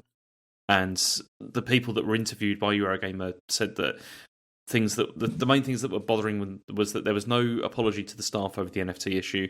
They said that Team 17 had been signing too many games and then like rushing them out. And the QA teams in particular have been describing like pay as being low or terrible, with the base rate around 16k. And that was I mean, I was going to say that the stuff around the QA team was what got me more than anything, I think. Do you want me to shall I read the quote of what they said here? So they said, so there were people who would have to skip meals to save money. People would have to go into the office during the pandemic to reduce their bills. People who couldn't afford new clothes. People who got an emergency bill and were in their overdraft. We took it to management, and the second time we took it to HR. Nothing came of it. We were essentially told the wages you are being paid are fine. I can confirm they're not. People are struggling badly. And then also annual bonuses were allegedly like cut as well. And so people were really relying on these, and it sort of didn't happen. And and I mean, like I think the stuff about Debbie Bestwick as well, like she's worth a ton of money, and which just makes the stuff around the QA teams even worse. Like it's not as if Team 17 is like not profitable and is struggling. Like it's and you're essentially paying salaries that are. If your staff aren't able to feed and dress themselves, that's like what how do you justify that? It's just it's absolutely shocking. And I think it mentions as well, doesn't it, that like people in other like sort of more senior roles are were leaving and getting essentially the same job elsewhere and getting about 10 grand more a year for it. So I mean, it was interesting because the piece is very sort of even-handed, and it does stress at several points that says like most of the people we spoke to did really want to put across that they there were a lot of things they loved about working there or love about working there. They're really proud of like a lot of the games they put out. It's just this primarily it's this thing of the staff not being properly compensated. There is also stuff around, like employees being harassed and going to HR and getting fuck all, which is obviously unacceptable. There's the weird sort of culture around Debbie, which like people talk about her either basically it's like if you're in her sort of inner circle, you're fine, but if not, she's a nightmare to deal with. Apparently she has there's a country house that like if you're part of the circle, you'll just get the keys to it. And like staff use it for like holidays and stuff. It's really strange, but then also, a lot of people listening to this and just sort of thinking, yeah, that's just people in upper management. Do you know what I mean? Which doesn't make it all right, but this stuff is familiar to a lot of people, I think. Yeah. So Team 17 responded. Shall I read the quote? They said, Team 17 Digital takes its responsibilities to its staff extremely seriously. We constantly review our internal policies and practices and assess how we support our employees through our engagement survey and through direct dialogue with the team, including newly established employee-led working groups. This encompasses compensation, workplace culture and environment, among other key areas, to continue to strive to improve our employee experience. In January, as part of this, we announced new improvements to the way that we pay and reward our Teamsters. We care passionately about our Teamsters, and our aim is to ensure they feel connected, valued, and have a real sense of belonging and purpose, and that they continue to be proud of Team 17 and the products we develop and publish. See, we've spoken about it before, but those are not the response you want to something like this. Yeah, the response we want is like, right. Yes, we are raising salaries. Like, do you know what I mean? Yeah, or you got it wrong, or like addressing the problem rather than saying no, we're doing all this. Well, you can't be. Yeah. Clearly, you're not. There's a problem somewhere. Like, address the problem. Yep. Never understood that response. Never understood it because well, that's a response to appease the board and investors. Yeah. I mean, it says they're but it's announcing new improvements to pay. It's a response to an article that goes directly against what they're claiming to be doing. So how is that helpful, even for the board of the directors? Aren't going to look at that and go, "Oh, everything's fine." They're going to go. They're not idiots. Mm-hmm.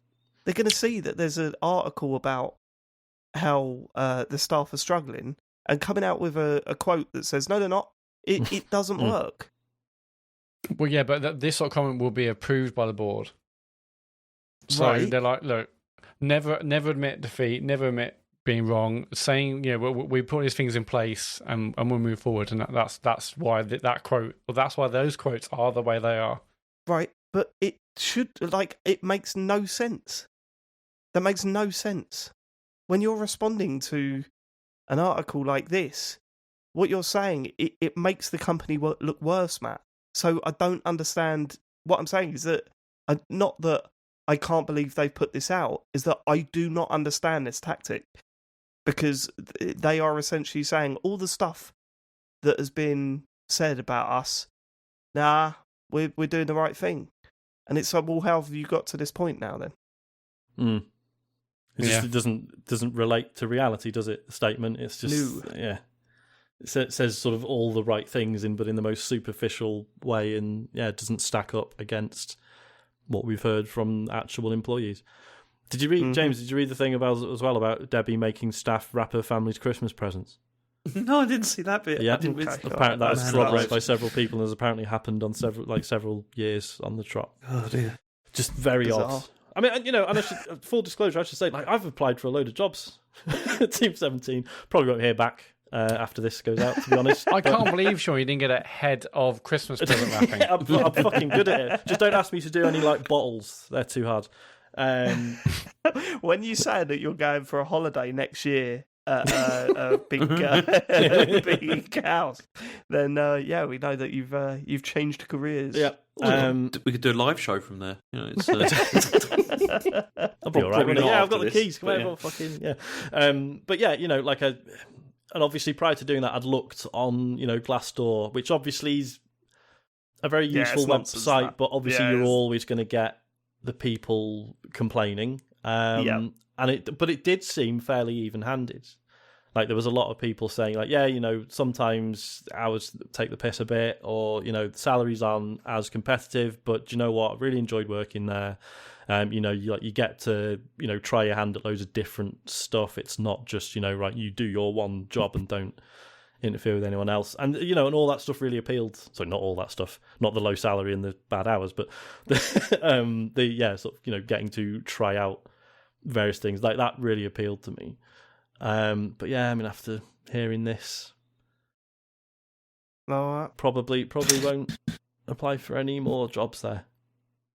Their loss. It's their loss, guys. All right. I think we could get a new statement out from Team 17 saying we've heard Sean on the computer game show, and we're making radical changes now.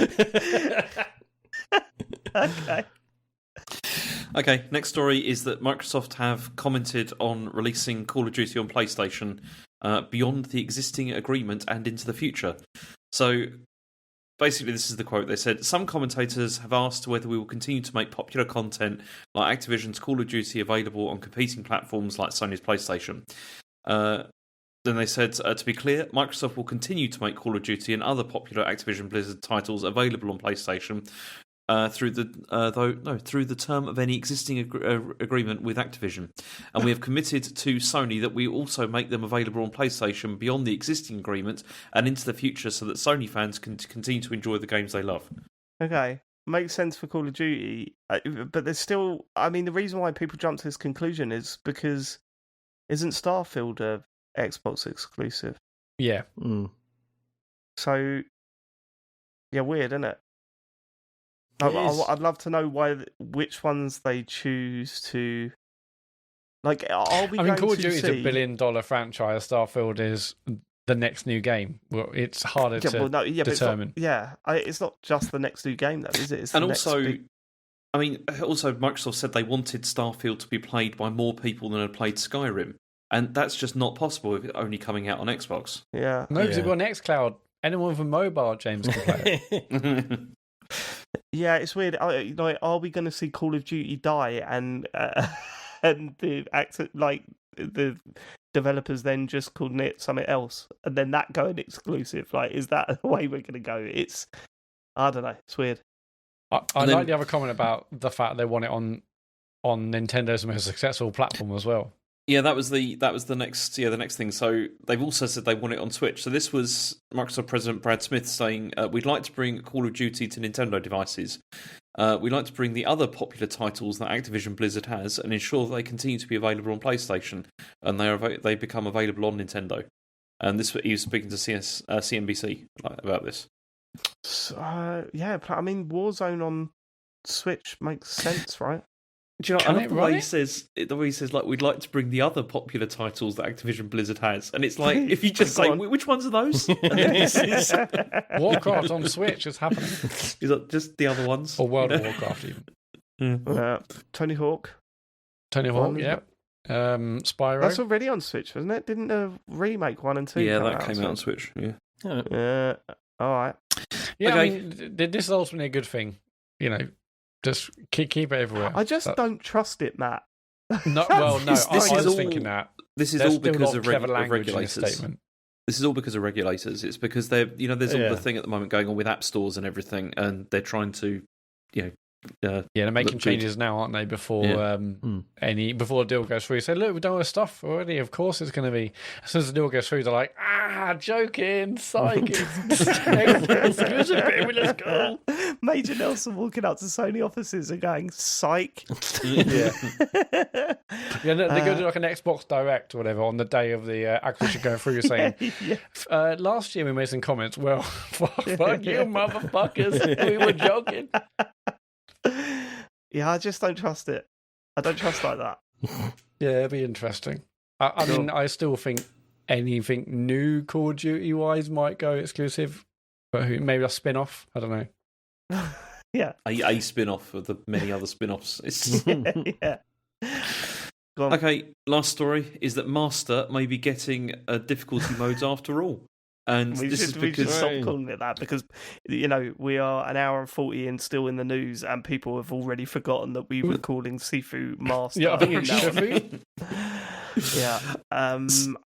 Look, this gently rolls into what you've been playing, right? So let's merge these together. Let's get into what you've been playing. James, you've been playing more Sifu, I assume.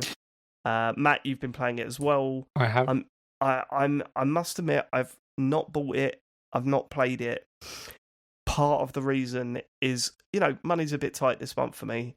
I'm a little bit, Patreon.com/TCGS. Yeah, I could probably buy it, but there's part of me thinking, do I really want to pay 35 quid for a game that I may just get so pissed off with in terms of difficulty that I don't really know if I want to do that. So I'm interested to hear how you're getting on, James. Okay, so this is enjoyable, but it is also too hard for me at the moment. Really? And I can only get... Okay, I've only probably put in about sort of maybe 3 or 4 hours into this, like so far, but I can only get to the second area at the age of 55, and I can't get through the second area yet, because by the time you're that age, it's... you can't get very far because once you get knocked down, you're fucked.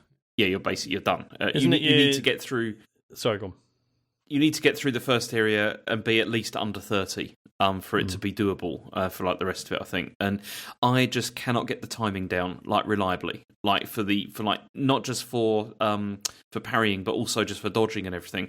And it's like sometimes I feel like I'm doing really great, and I did the first boss, like I barely got hit, and I thought I think this is beginning to click. I'm beginning to do really well. But then other times, I just feel like I'm mashing the pad and hoping for the best. Like when things happen, and that's less good. And that's what you've got to get away from, though, isn't it? And the whole point that you're trying to get away from mashing the pad. But that's the thing. Sometimes I feel like I know exactly what I'm doing, and I'm not mashing the pad, and it works. But then other times I just feel panicked because you get like the camera sometimes isn't very good. You get God, yeah. Yeah, you get like caught in a corner or something where there's loads of them all hitting you, and there's no way I can get out of this, and I'm just dead basically. And then you start mashing, and it's just not that great. But this is what's really annoying, because when you do feel like you're purposefully like making moves and doing stuff, it feels so good. Like it feels really, really great. But it's just feeling good. I mean, I've seen a lot of Twitch streams and stuff of this in the week when I was considering whether to buy it or not. My word, when someone is playing that game well, it looks fucking stunning. Yeah. Because not just the art style, the animation, the fights look so fucking fluid. Yeah, that's the thing. Like when you feel like you've got full control of it, and you're consciously making decisions, and you're sort of like going between from one character to another, and it does feel incredibly fluid and like really, really great. But it's just also irritating because I don't at the moment feel like I've got the patience to sit here and really fully master this as I think I would have to. That's the problem I've got with it. I mean, I'm now waiting for this difficulty patch to come out because I could really do with it just being a tiny bit easier than it is to get more enjoyment out of it. That's how I feel with it at the moment. So what have they said about the patch then? Well, apparently there's going to be it's a post-launch patch, and it's going to add like a high contrast mode, but also difficulty modes, which are going to be like there's going to be make it harder is one option, but then also make it easier is the other option with it. But the reason this has been a thing is because the studio, when they announced this was coming, that they were working on this, said that there was not going to be difficulty modes because they wanted to like challenge players and encourage them to learn and all that kind of thing. Mm-hmm. But I think what it is was I was reading before we recorded on Push Square, they were looking at the trophy list for that and like how people are doing with it. 80% of players have got through the first area, but like I think it was like less than 20% have got through the second area. Shit. Like nobody's got through there. Wow. And because it's apparently it's a real difficulty spike as well, the second area. Like once you've got through that, the rest of the game isn't so hard. But but a lot of people I've heard that. And a lot of people are just giving up at that point. And this is why I think that they've now gone back and thought, okay, we do need to think about the difficulty here. Because I really think sometimes you get this with games where, developers, maybe they've been playing this for like such a long time.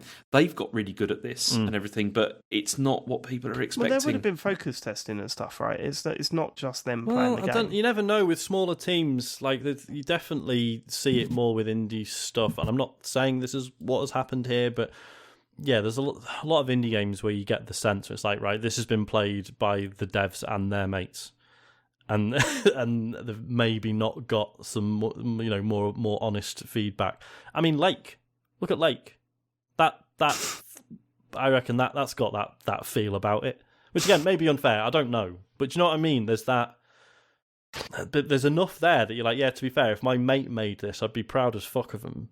But without that, so how are you getting on with it, Matt? Yeah, so I've put way more hours into this, and I've also got stuck at the second boss, the boss of the second area, basically. So what I have been doing, and I've had moments where I'm like, I could rip my pad in two, I'm done playing this, fuck this. But James is so right. Well, when you do get to nail certain fights, certain sections, and or have memorized in the order in which you're taking out certain enemies, the moves you're using on certain enemies, because they all appear from the same places, it feels fantastic. So I went back to the first area, and I can now finish the first area at age 24. You start age 20. So basically what that means is I can start second area at age 24, and I still think actually I can do the first area without getting killed once. So I was like going back and trying to improve that. But yeah, age 24 is what I now start second area at. So this is amazing because previously I was starting at age like 32, 34. But I've still basically got to the final boss. And the second boss, here it's a sticking point. Here it teaches you so much that it really sets you up for the second part of the game.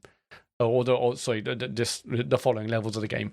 It's a really brutal boss. You really got to know what to do, and I'm getting rinsed. I mean, I've got better playing that boss, and I think with a few more hours I can definitely do it. I won't lie to you though, when I saw this news about the difficulty update, I'm like, that's amazing because because it feels fantastic to play. There's so much about this game I love. I love how it looks.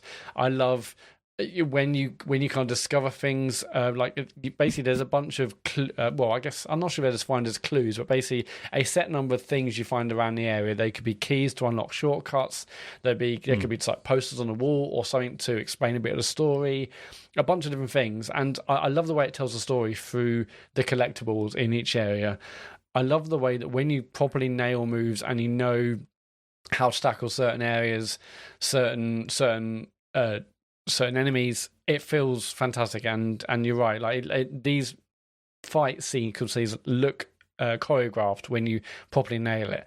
But then there's also much frustration of the camera suddenly going skew with, and it's just annoying as fuck when you have just a bunch of enemies just suddenly smashing into you. And I know that's the game, and it's about crowd control and about tackling the nearest one, maybe running away and coming back into the group. Obviously, if you have a whole group of enemies attacking you, it is going to get annoying and you're going to get smashed and you're going to be frustrated. It's about picking off the right enemies and tackling the group as a series of single enemies rather than trying to go in and win in a brawl, which I'm not going to do.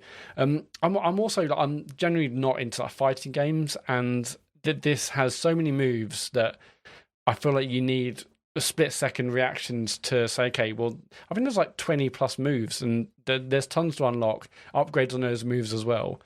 For me personally, it's just too much for me to know and to learn and say, okay, well, this is happening with this enemy at this angle at this time. I must now deploy that move. So I really kind of found, okay, I'm just going to stick to 3 or 4 moves that I've bought or upgraded, rather than trying to potentially learn the entire roster of moves. It's just not, I'm not into fighting games, I'm not into that. And I think I've seen a lot of people compare this to games like Sekiro. And, Sekiro is a hard game, it's a fair game, it feels amazing to play, it's an amazing game. But with Sekiro, there was a much lower number of moves, and really it meant that even with a split second, you knew which of those to deploy to get the reaction you want, or to get an enemy away from you, or to parry them. For me, it just feels like there's too much going on. Again, I know people who are massive into fighting games probably think this is fantastic. It's got all the fighting move mechanics, plus lots of difficulty with games like Sekiro. But for me, it's just a bit too much. I'm sure if I could put more time into it, then I'll get through it, and I do want to get through it. But yeah, for all the bits I love about it, it's difficult. And I know I shouldn't just say, well, I'm not going to play it because it's difficult, because I've played other difficult games, but yeah, I think it's all right enough now to make me force through it. Yeah, I think it's okay to, as you say, all right, you've played hard games before and you've got through them, but I think sometimes it's okay to admit that you might just not be up for one now. Do you know what I mean? I think the appetite for these things can sort of come and go. But but also it's got to be hard, but also make you enjoy it as well. And I don't feel like this feels hard, but I don't feel that that's why it's enjoyable. That's not the thing. I don't feel the achievement through getting through these levels really. I enjoy it, but not because of the fact that it's difficult. I enjoy it because it feels nice, to play. Yeah, and you wouldn't lose that if you took, if your energy bar went down less when you got hit. That wouldn't have an effect on how well the game feels to play, would it? It would just give you more. Put it this way: when I got through the first, when I beat the first boss in this, I didn't feel the kind of elation that I feel like if I beat something in Dark Souls. At all. Yeah. It wasn't that. I just felt kind of you know what I mean. Okay, I don't get super excited when I do it on stream or whatever, but you still have that feeling of relief, and it's that was good. I feel like I earned that or whatever. With this, I didn't feel that at all. I just thought, okay, I got lucky this time or whatever. It was. I mean, for me, it does feel more like relief, whereas in a Dark Souls type game, it's more like elation.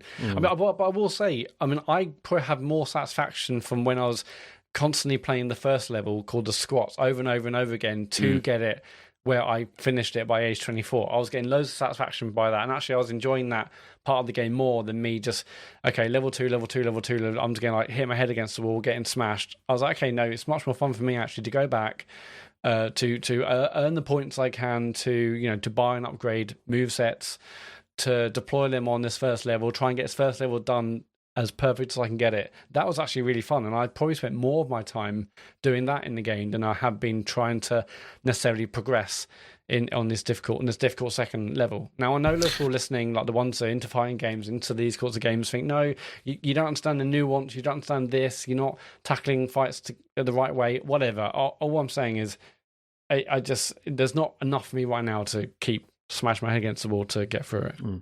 Well, I'll tell you what, reminds though, me, the way you talk about the difficulty and stuff, it really reminds me of Returnal, right?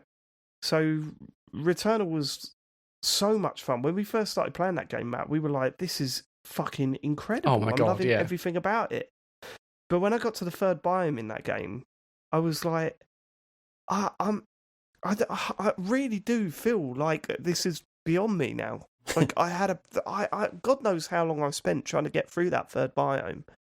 But I was like, I can't do this. And that's why I dropped off. They held firm and said, we're not adding a difficulty mode in it. And I fell off it. And but the biggest problem with that, and the difference between that and Dark Souls, so when I was up against it on Dark Souls, I died to a boss over and over again, but the run to the boss was 30 seconds to a minute. Whereas in Returnal, you are going through at least one biome before you get to the next one, and then you're looking at a good 45 minutes to an hour's run to get to the boss, then dying, and just thinking, and then back in the first biome again, and just thinking, I don't know if I could do all that again to die at the third biome again. I don't know if I can do it. And if they'd just released a difficulty setting, I'd have probably gone back to it. So I kind of understand that relief when they announced it. Yeah, the good thing in Sifu is there are massive shortcuts you can open. I mean, I haven't got to the third level, but I hear actually in the third level, you can find keys for each of the levels during your playthrough or maybe in other levels. But here in the third one, you can basically get keys that basically take you straight to the boss. I've got a shortcut for the second level where I'm struggling against the boss, where I can cut a massive chunk off. But and that's both good and bad. Good that you can go straight to the boss and try and practice against the boss, but obviously, if you go straight to the boss, you haven't been fighting other enemies and therefore earning the XP you can get to buy and upgrade further moves. And by me playing the first level over and over again, I've now bought some of the moves I really like. There's others I want to save up for and buy, and that then helps me taking on the boss. Yeah. Sorry, James, I cut you off. You were going to say that. And that's exactly what I was going to say, is that, yeah, there are shortcuts. Like I got, in the first level, I got one where it takes you straight to the end. But then, like you said, Matt, it's, if you want to, because the upgrade system is a bit, I mean, it's okay, but it's like for a single playthrough, you can like unlock a new ability after you've got some XP. But then if you die, then you lose that ability unless you do it as a permanent unlock. But to do it as a permanent unlock, you have to like buy it like about 4 or 5 times often. So you have to like go through the same level multiple times really, so you can accrue like enough XP to do that. And that's where it starts to feel like the grind, you know, like you're just, and I know also the point is it's supposed to be teaching you how to play that level and how to master it as well, but it's still a bit irritating the way it does that. Can I ask you one thing? Is it explained, the aging process, is that explained? Because when I was watching like people playing it, it was like you would die and then you'd age 3 years and then it'd go back into the game and your enemies would go, come on, get up, or just stay down. And I thought, well, I've been down for 3 years, so is that not enough for you? And then also, I'm assuming the characters around you don't age as well. No, they don't. No. Is that explained? No. I mean, hasn't been explained so far. I mean, I've heard lots of dialogue where they're like, you know, sometimes the enemies are really surprised or like, why don't you just stay dead? So I read I read a review that explained it. I don't know if it's a spoiler. Okay, cool. Yeah, don't say anything, just in case it is. But okay, that's cool. I just thought it was funny. I mean, I wouldn't have cared if it was just this is a video game mechanic. Dave, shut the fuck up. But at the same time, I was kind of like, no. But when they was just stay down. It's 5 years later, mate. I mean, spoiler. Cool. At least there's an explanation for it. It isn't 5 years later. I assume but you probably so. That's what I thought it was. Okay. That's probably it for Sifu for now. Yeah, I mean, check back once the patch has come out. Then I'll tell you. When have they sort of given some indication? Because just adding difficulty modes must be an absolute fucking minefield to release to the world, right? They can't imagine that'll be in the next update, would it? They just said that accessibility updates could include those, so there's no indication of when. Right. Okay. All right. It'd be interesting to see what sort of approach they take with it. Whether it's just you have more health, or if it sort of lengthens the timing windows on inputs and stuff. Yeah. Because more health is cool, but you don't necessarily get. It doesn't, like, a player who's worse at the game. Getting more health doesn't allow you to end up with a cool looking fight. It's just a fight where you get your ass kicked more and get away with it. Do you know what I mean? No, and there are loads of these shrines around the world as well, where you can upgrade other things. Like, so you have this structure meter, which is basically like your posture in Sekiro, where if you get hit enough, then enemies can really quickly take you down. Right. There's a bunch of shrines around the levels where, depending on how much XP you've earned, or the score you've earned, or your current age, you can just go to a shrine, unlock certain upgrades. It might say, hey, you have like an extra focus bar. Focus are these special moves, much more powerful moves you can do to enemies. It might give you more health every time you do a parry, that kind of stuff. So there are like those mini upgrades within each level. Again, that's why, if you skip straight to the boss, you're going to miss out on some of those shrines. That's like another reason why actually sometimes it is better to go through a level. But just on the subject of parrying, this game is, loads of it is about parrying. It's not all about parrying. I think some of the pre-release stuff, I was assuming it's like parry the game, but there's much more like emphasis on actually like dodging or blocking as well as parrying. But for a game where parrying is a part of it, I find them so unsatisfying. I don't know about you, James. Yeah. It doesn't feel great, does it? It's like also the parrying in Dark Souls or Sekiro or anything. It's like it feels amazing. Like the sound, like the way they communicate what you've done, it feels awesome. Whereas this, it just feels soft and a bit mushy. I know it's soft, and then sometimes you're like, is that a parry? Like that, have I done it? I don't know. Yeah, it's not always. I think there is like a very small visual indicator, but it's just it doesn't have that kind of like meaty feel that other games that really used parries well include. Right. Okay. That's enough Sifu. We'll get back to that, I'm sure. But there was another big release this week, which we've all been playing. When was the last time this happened? Games come out, we've all been playing. We can all talk about it this week. OlliOlli World. Can I start? Yeah, go for it. I think you've played it more than any of us. I was going to say, before you do, how long have we all played it for? About 8 to 9 hours, I think. Probably. See, I've only played it for about an hour and a bit, and I don't like it. What? No, I know. This is what I was dreading about this. Cause I know you're all going to go mental and go like get annoyed and everything. At the moment, from what I've played of it, it's just not my thing. I'm not saying it's a bad game. There's anything wrong with it. It's just not my thing. I sat down, and I think maybe because I've been playing Sifu as well, I just was like, I'm not into just repeatedly failing at something at the moment. You're not going to repeatedly fail. You just need to learn no, you'll be fine, James. You will love this game. Yeah, James, I played for 2 hours, and I feel exactly the same. I think for exactly the same reason. Fuck? I think I've gone from like one hard game to another game, which isn't easy instantly. But I played about 2 hours. There's lots of bits I do enjoy about it, but I'll wait for everyone else to talk. This game is really not hard. Honestly, it's really not hard. If you're focusing on just getting through the levels, it's really quite straightforward. Yeah, it's straightforward, but it's not easy. Like, make it hard for yourself. I'll tell you why. Yeah. The controls are not intuitive initially. They're so they're so unique that I don't think. I think that's probably where it's really not hard, James. Once you nail what you're supposed to do at each bit, you won't have a problem with it. In fact, actually, it's really forgiving in some ways. Like, I sent you a clip of what I did today, and I was doing all these mental tricks, like between tricks, but most of that was just holding down the trigger. Like, that's all it was. It wasn't. Trust me, I honestly really give it the time that it needs just to adjust to the controls, because once you get the controls down, it's really straightforward. I know Dave and I have played the old ones. Yes. Have you guys? No, I haven't. I've never played them. I think that's probably it. Yeah. So how long have you played, Sean? So I'm not sure in terms of hours, but I've just reached the 3rd world.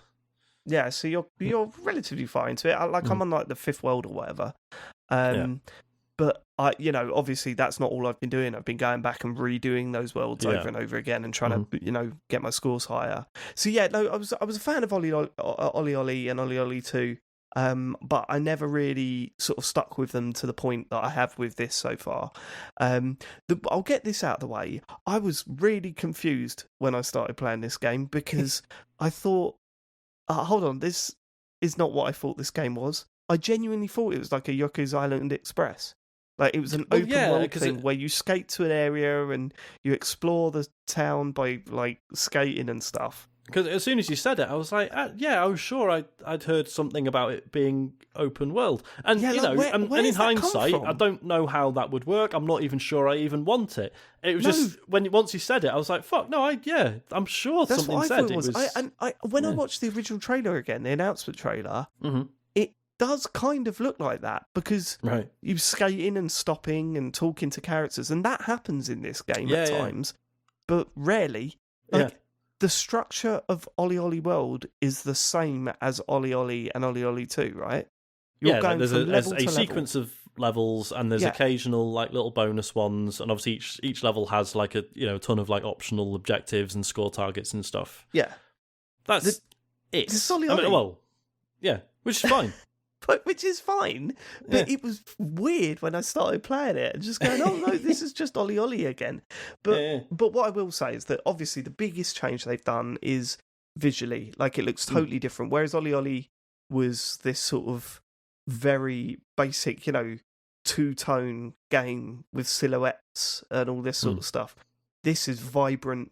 They've moved to 3D environments, even though you're still skating on a 2D plane. I can't get over how good this game looks visually. Yeah, like, I think the art style is absolutely wonderful. And I was saying to John the other night, I can't remember a game that lets you have a custom character with this many settings where every character I've seen looks unbelievable. Like, even James's green long-haired character just looks so cool. Because Dave and I have pretty much based our characters on us, right? Yes, Dave, yours looks normal. Mine looks like someone's weird dad has turned up to do some skating, which technically is what has happened. Yeah. Whereas James is just an absolute freak. Which is fine. But still looks amazing, though, right? Yeah. But there's no board options. Is there many board options in this? Yeah, there's loads. Some crazy hair, I think. You can have board. Yeah, there's loads of different boards, man. Trucks and wheels and everything. I don't think they affect anything. But... No, sorry, I said bald as in BALD. Oh, bald. But, sorry. Yeah, I'm bald. I'm bald as fuck. You're like, how many bald options do you need, Matt? Yeah. I just thought, hang on, in the end, I just gave myself some crazy hair. That's it. Fair enough. That's fine too. But you might as well. Yeah. I honestly, I think visually it's absolutely, they've totally nailed it. And when the game's running, it just looks fantastic as well. The movement, the animation, things that are going on in the background, it just looks stunning to me. Like, it really... The details in the background, man. Yeah. There's a lot of stuff going on. That of course, generally, if you're trying to do well at the game, you're not going to have time to look, but it's, very funny looking at replays and stuff and be like, why is that bear just sort of floating down the river while I'm... Oh, no, do you not know that? Have you not done that mission yet? No, I've just seen clips of it. Okay, yeah, you're racing that bear. It's a special. It's a special mission. It's so difficult. I finally did it today. That the bear going down the waterfall. Yeah, you're racing it, and you've got to get to the end as quick as you can. That is the hardest one I've done in this, but it's totally optional. Like, you don't have to do it. Right. But yeah, that's so fucking difficult. So if you've not played OlliOlli before, it's a side-scrolling skating game. Controls are mainly on the sticks. You sort of ollie by pressing down and releasing, and he jumps up. You grind by pressing down or left or right, or whatever you want to do. You can also add grab tricks in there. You can flip your board about. You can rotate, all that sort of stuff. But you don't really need to do that. You can do that later. You sort of start off by trying to get to an end of a level, and then eventually you're thinking, if I combined all this stuff, I can get these combos going by linking up manuals and flips and grinds and all this stuff. I can. It's basically a combo building game with. But if you crash, that's it. You've lost. You've lost all of that. Those points. One of those style games, but it just feels just so good to play. I think. Yep. Genuinely, James, Matt, because you haven't played the old games, you hadn't had that experience of getting used to how sort of unique the controls are. Just really give it a go, because it's nowhere near as hard as it initially feels. Especially if I think your main aim should be to just get to the end of a level. Yeah, I will say I made sure I didn't leave that first level until I'd done all the bits where you don't hit any inflatables and that kind of stuff. No, don't do that, don't worry because about that. It doesn't teach you about all the controls until it's still teaching me about controls. All right, Yeah. all the controls are unlocked from the start, right? You can do all of the shit that you want to do straight away. It doesn't unlock manual. Oh, you can do manual straight away, can you? Straight away, you can do it, but it doesn't teach you how to do it until later. So that's like a great way of appeasing to people that know OlliOlli. I think the fact that every tutorial you get the option to just be like, yeah, I know. Oh, Yeah, I do like exactly, that. yeah. I Yeah. appreciate that. Yeah. There are some things that I don't like about the game. I mean, I've had a couple of crashes recently in the later levels, which I've not seen in a Xbox game for a while. But yeah, like just crash into the dashboard, which was really strange. I really don't like the dialogue stuff. No, So go on. Yeah, I've got to a point now. Like I think the problem with the dialogue is that A, it's not interesting enough. B, there's way too much of it. Yeah. Like, so every time you start a new level, you're standing in front of 3 or 4 characters, and they've all got like 2 or 3 lines to say. And it does this thing where at the start, like, they go to talk to you, and then you've got a green option, and you press A for the green option, and B is the red option, and the red option's like, yeah, whatever, I'm skating now, or okay, goodbye. Like, you can cut them short. I thank God they also added a hold down A to skip, because the amount of times I accidentally pressed A and then saw all the dots under the speech bubble, and just thought, oh my God, they've got so much to say. I mean, this is a ridiculous thing to care about, but it just feels really weird when you're hanging out with all these cool, nice people, and they're like, "Oh yeah, do you want to hear about such and such a thing?" It just feels really odd, just going, "Nope." No, just fucking off. See, I don't find that weird. I find that really funny. I just really like doing that. I mean, there's some, there's nothing wrong with the characters. I like the fact that one of them's called Dad. Everyone calls him Dad. Yeah, he's not anyone's dad, and then later turns out he does actually like give some of them an allowance, but like just as a mate. Stuff like that. It's really funny, but as you say, by and large, feels very unnecessary. And it's like it introduces like all these other characters that you might meet twice and then never hear about again. Yeah, and you're just like, well, I'm not going to commit the time to remember that person's name and face and who they are, and it's not important. And then the fact that they allow you to in this game. Sorry, I love the customization. There's so much of it. Yeah. Well, just not only like how your person looks, but all the various boards, various like the clothing options, the wheels, the trucks, the deck designs. I think that's so good. Yeah, if we're talking positives, so unique. If we're talking positives, then yeah, that's right up there. All the customization's brilliant, and everything you do to your character looks good. I love the gnarly routes that you can do. I don't remember them in previous OlliOlli games, but I think that's new.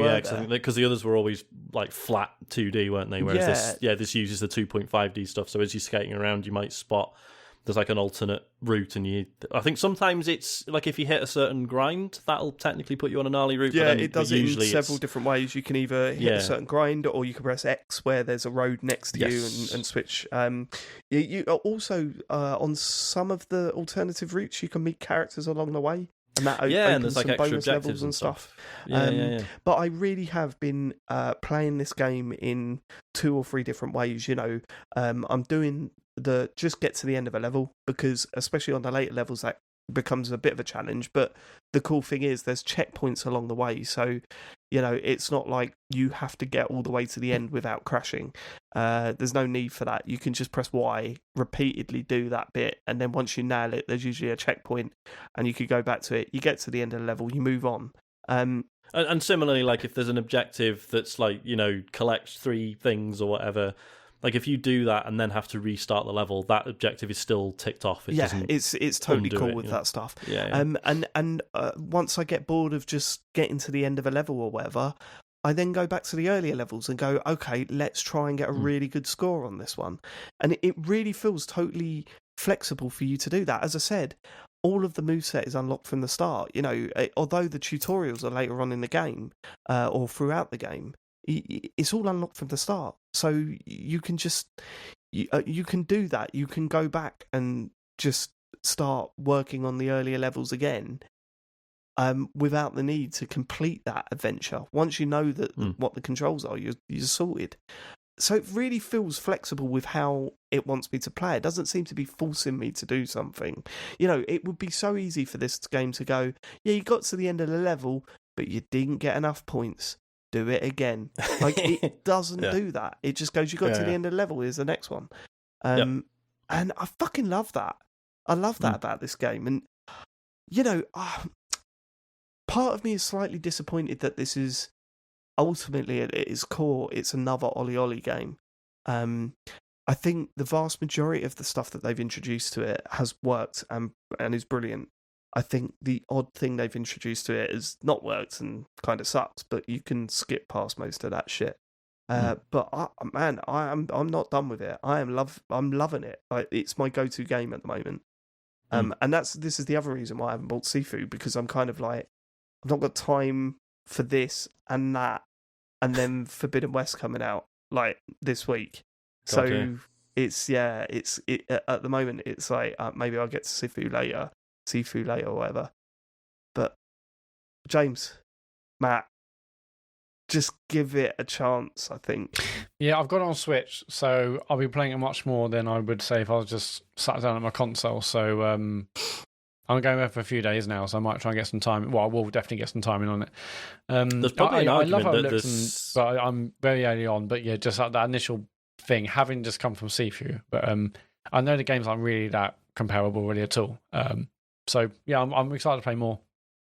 I was going to say that there's probably an argument that the Switch version is kind of ideal, because like it does warn you, like on the Xbox version, it's like if your TV has like a game mode, like for love of God, enable it, because there's a lot of precise timing involved. Whereas actually, if you're just playing it on the Switch, that's not an issue. It looks so good as well, I think, on the Switch. When I'm playing on the OLED, it looks amazing. The colours really pop. I can imagine, yeah. See, I kind of agree with you with that, Matt, because it's like, I think I'd play it more if I had as well, because it's like, it's just, I don't know, when I sit down in front of my TV, I'm often playing like, I don't know, it's difficult to explain. I'm playing like sort of bigger games, whatever than this. And this is the kind of thing I'd like to play, like just pick up and play like whenever. Whereas it feels more of a hassle to sit down in front of the TV and play this. I don't know. It's just my brain. Weird. My brain. Weird. And that is the episode title. Yep. I just think, when I was really surprised when you said, I'm just thinking this isn't for me, James, honestly. Because I think it is. I really do. I just need to give more time, maybe. I just need to put some more time into it. Yeah, give it another go. Like Dave says, don't worry about ticking up objectives or doing things in a certain way. Just focus on getting to the end of the levels, and then, as you say, you can go back later. Yeah, treat it like a platform, like a platformer, and not a trick-based game. On the first world, I made a mistake maybe by going. They have those ones which are like more difficult. Yeah, do you know what I mean? Yeah, I went bonus. Yeah, I went off into one of those and was like, "This is really hacking me off." Like, yeah, but those, where have you got a route like that, there's always a checkpoint before it. So if there's a gnarly, what they call a gnarly route, right? If you found yourself on one of those, you will start before you've got access to it. So if you crash, you can always just go, I'll go another route now. Isn't James talking about the bonus levels, though? The different coloured ones on the map. Oh, what? Oh, yeah, just don't do those ones for a bit. Come back for them. Skip them. Yo, is that the one where you got to... What do you mean about checkpoints, though? Because I was just holding down Y, and then it just took you straight back. You just tap Y. Tap it. Yeah, that's what you do. So if you hold down to restart, tap to hold down to restart from the start of the level. Tap that's Y what to also just was really annoying me, because I was just thinking, I don't want to go from the start of this every single time. To be fair, James, it does not explain that very well. No, it doesn't. I was doing the same thing for a little bit. The symbol on the screen is saying hold Y to restart. It doesn't say just tap it to go to the checkpoint.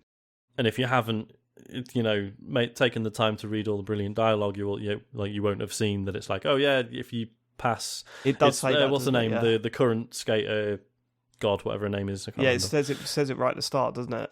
Yeah. So it basically mentions when you pass her, she'll like restore you at like certain checkpoints. But... That's probably going to change the game for me. Yeah, in that it case. will. There you go.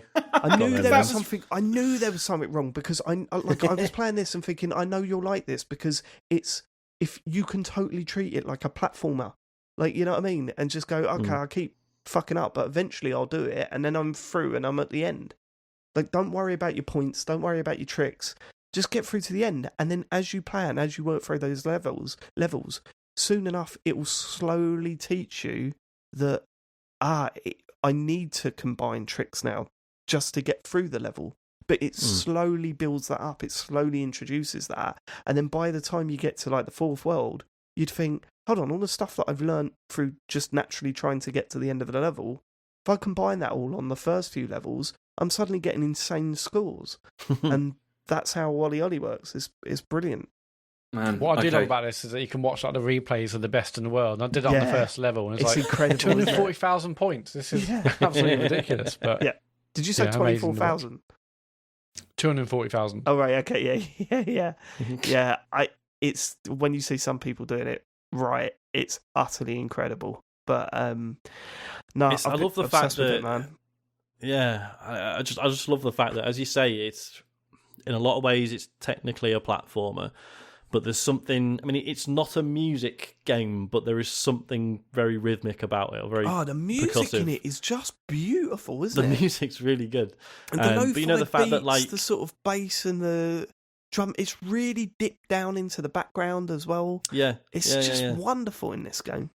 But it's just things like, so like if you're trying to land a grind, for example, you can hold the stick down as you're falling and you'll grind, but you're supposed to like hit the stick like as you hit the rail, right, at the same time, and then you get like a perfect, and it helps you sort of maintain your speed and stuff. Yeah, and maintain then the speed, like when you land points and stuff. Yeah, and then when you just land like on the ground, it doesn't teach you this until much later on, which is weird because it's one of the first things it teaches you in the old games. But that's right. You're supposed to press, is it B or A? I can't remember. One or the other. Yeah. Is it A, yeah. As soon as you land, and then again, that's you get like a little good or perfect. And it's that like you're constantly. Like, your board never lands on something where you're just supposed to leave it. Do you know what I mean? It's like there's always an interaction to take place if you're paying attention, if you're good enough. And whether it's rails or doing wall rides or hitting jumps or just landing, like there's this constant like bam bam bam, like it just feels amazing. Yeah, it really does. When you start getting into the wall ride stuff, which is new, it's so good. Oh, it's brilliant. Especially have you been on any of the levels where the walls move? Yes. Oh, it just feels so good when you nail that. Like, it's really fucking good. And like, I remember, like, in the early levels, the stairs were like, oh my god, how if I hit the stair, I've just hit the bottom of the stair and flown off the board. And then when it explains to you, no, if you manual down the stairs, it doesn't. You stay. Yeah, it doesn't matter. Right. It's like it feels so good from that moment. You're not scared of a hazard in the level anymore. It's really fucking good. If you like the first game or the second game, then you'll love this. I do think it is better than those games. It's just not what I expected when I booted it up. It was a weird thing to realise that, oh no, this is nothing like I thought it was going to be. But still loving it. Still absolutely loving it. Yep.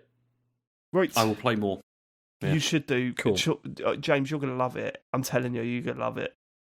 I just know it's got that platformer feel to it that you love. Mm-hmm.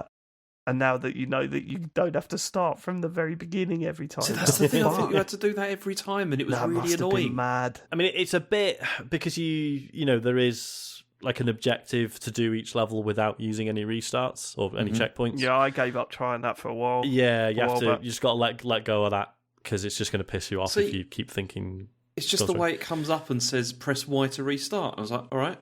I'll hold down Y to restart. Yeah, it's not clear, you're right. I've had the other problem where I've got through a really, really hard bit and then naturally held down Y to restart and just gone, oh, for fuck's sake, I've got to do it again. That's the clip that I sent you today, Sean. That was what happened. That was my second time getting through that bit. Because the first time I accidentally held down Y and I nearly threw my pad through the screen. But there you go. Okay. All right, that's OlliOlli World. Sean, you got another couple of games to talk about? Hello. So I've played the demo of Triangle Strategy, which appears to actually be the game's name now. I think before, wasn't it Project Triangle Strategy? Yeah. And now they've just dropped the project. Yeah, so obviously everyone saw that and thought, oh, well, that's a weird title, they'll call it something else. And yeah, they've just dropped the word project, so whatever. This is, it was shown at Nintendo Direct. We've seen it a couple of times. There was a demo last year for it, and then they announced it wasn't coming out until, is it like summer this year? I think it's due out. And they've put out a new demo for it, and this one is like it's the first 3 chapters of the proper game, and your save will carry over into the full game, which is nice. I always appreciate that. It's a turn-based strategy game. It's very Final Fantasy Tactics, so looking down at like an isometric grid, taking it in turns, moving characters around, and it's weird. Like the demo doesn't give much away, like mechanically, like, right? Because it is just the start of the game. Like you can tell, not many of the characters have like got any of their sort of interesting abilities and stuff at this point in the story. So I'm still sort of waiting to be sold on it in that sense. Like there's very typical Final Fantasy Tactics stuff in terms of like if you can flank an enemy, you do a bit more damage. If you can get behind an enemy, you will definitely do a critical hit. So there's a lot in terms of trying to position, like sort of being clever with your positioning, like characters covering each other's backs, and sort of trying to maneuver the enemy in ways so that you can get behind them and get critical hits. And also, like if you attack an enemy and you've got an ally on the opposite side of that enemy, then they will do like a bonus attack as well.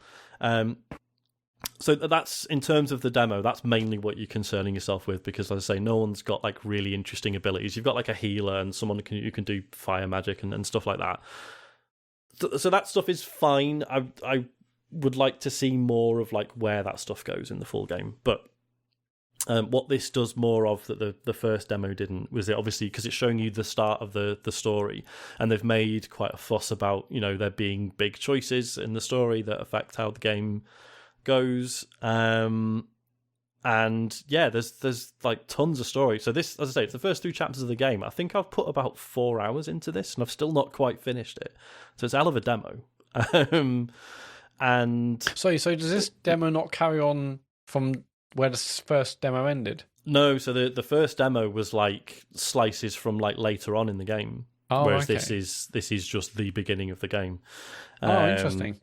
Yeah, and it's quite interesting because there's stuff that like happened in the demo, the first demo, that I'm now playing this demo and thinking like, oh shit, so depending on choices that you can make early on, that might mean that the stuff in the first demo never actually takes place, possibly, without spoiling anything.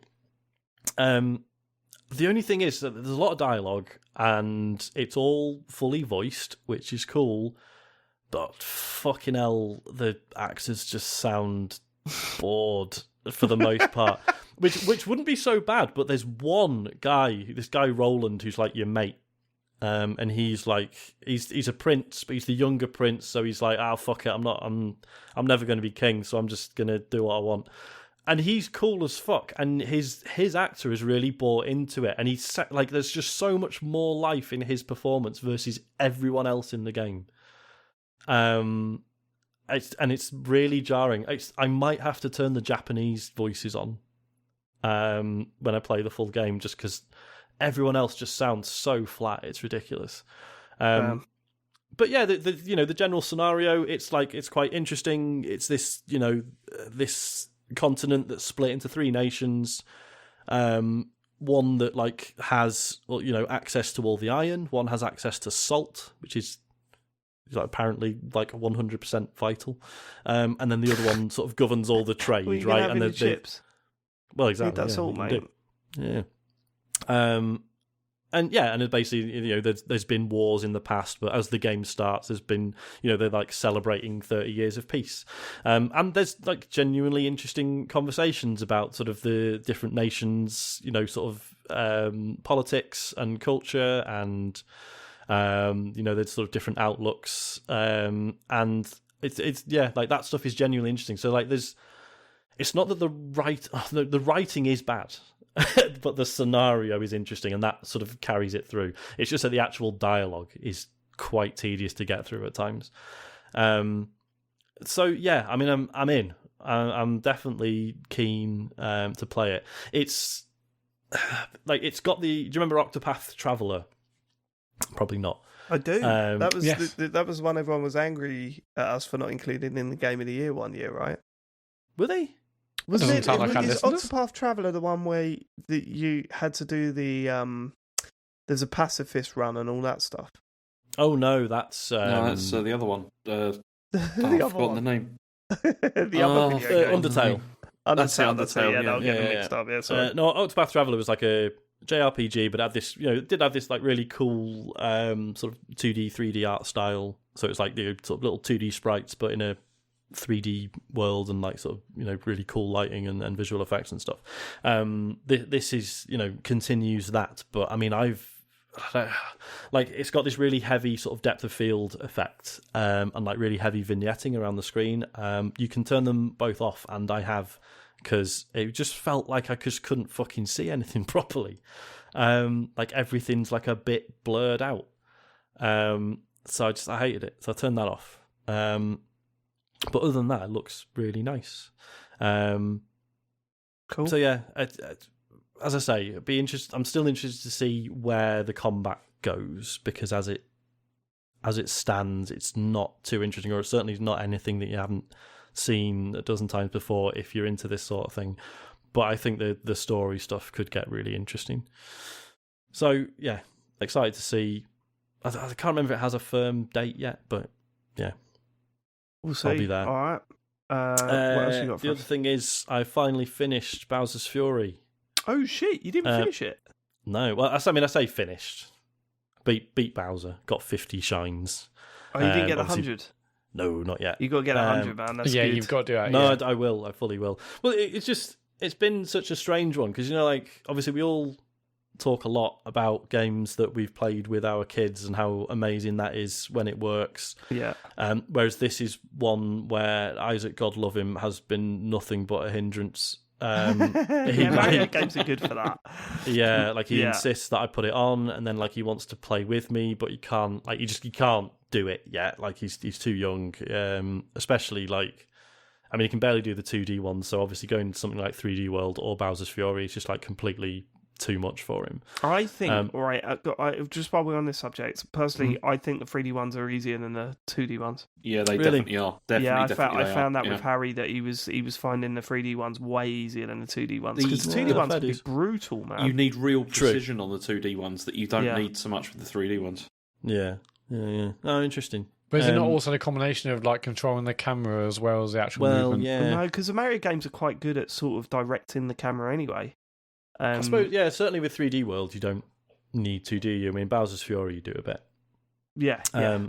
But yeah, so it was just like I was trying to play, through 3D World and Bowser's Fury, like with Isaac sort of interfering.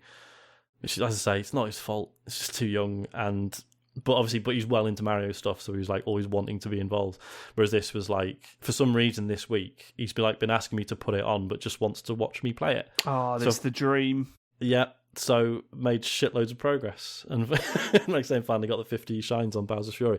It's very good, isn't it? Yeah, the ending's hilarious. The ending's incredible. I did not see that coming at all. No, it's really good.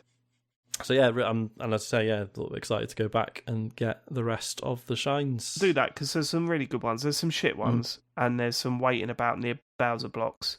Yeah. But I think ultimately it's well worth doing. Yeah. I think you get an extra ending as well, don't you? Oh, do you? I think so. I think it does it's change slightly, it slightly, yeah. different, I think, yeah. Yeah. But you get to do that fight again, and that's always good to do. Yeah. Yeah. I'm Cool. half tempted to start it again, actually. I was thinking about that the other day. I might do It's another very, run very of that. good. Because it's not that Yeah. long, is it? Well, no, as I say, yeah. Once I was no longer being held back. It was, Did you try and do the Bowser's the Bowser Junior 2-player thing? Yeah, and he was just kind of just flying off, not really doing anything constantly. Yeah. So the few I times don't he was think that actually worked. able to help, I was like, right, come here, like paint this here, and he wasn't doing it. So Didn't care. Kids had just bought. Like, why am I doing this? Like, they know instantly that it's the shit role. yeah, they're being fobbed off. Yeah. Yeah. Energy hated that and straight away and just rather played it on their own. Yeah. Made sense. Yeah. Okay. Good game. That's it Very for good me. game. James, you got a couple to wrap up on? I've only got one other, which was just one. Pokemon, which I'm still playing, and I'm still endeavouring to try and catch them all. And I'm How many have you got so far? As you can. Still, honestly, that made me laugh so much when I heard that back shot. I'm on 203 at the moment, so I've still got quite a way to go. And I think there's about 240 or something in the game. Yeah, 241. Yeah, so there's still more to go.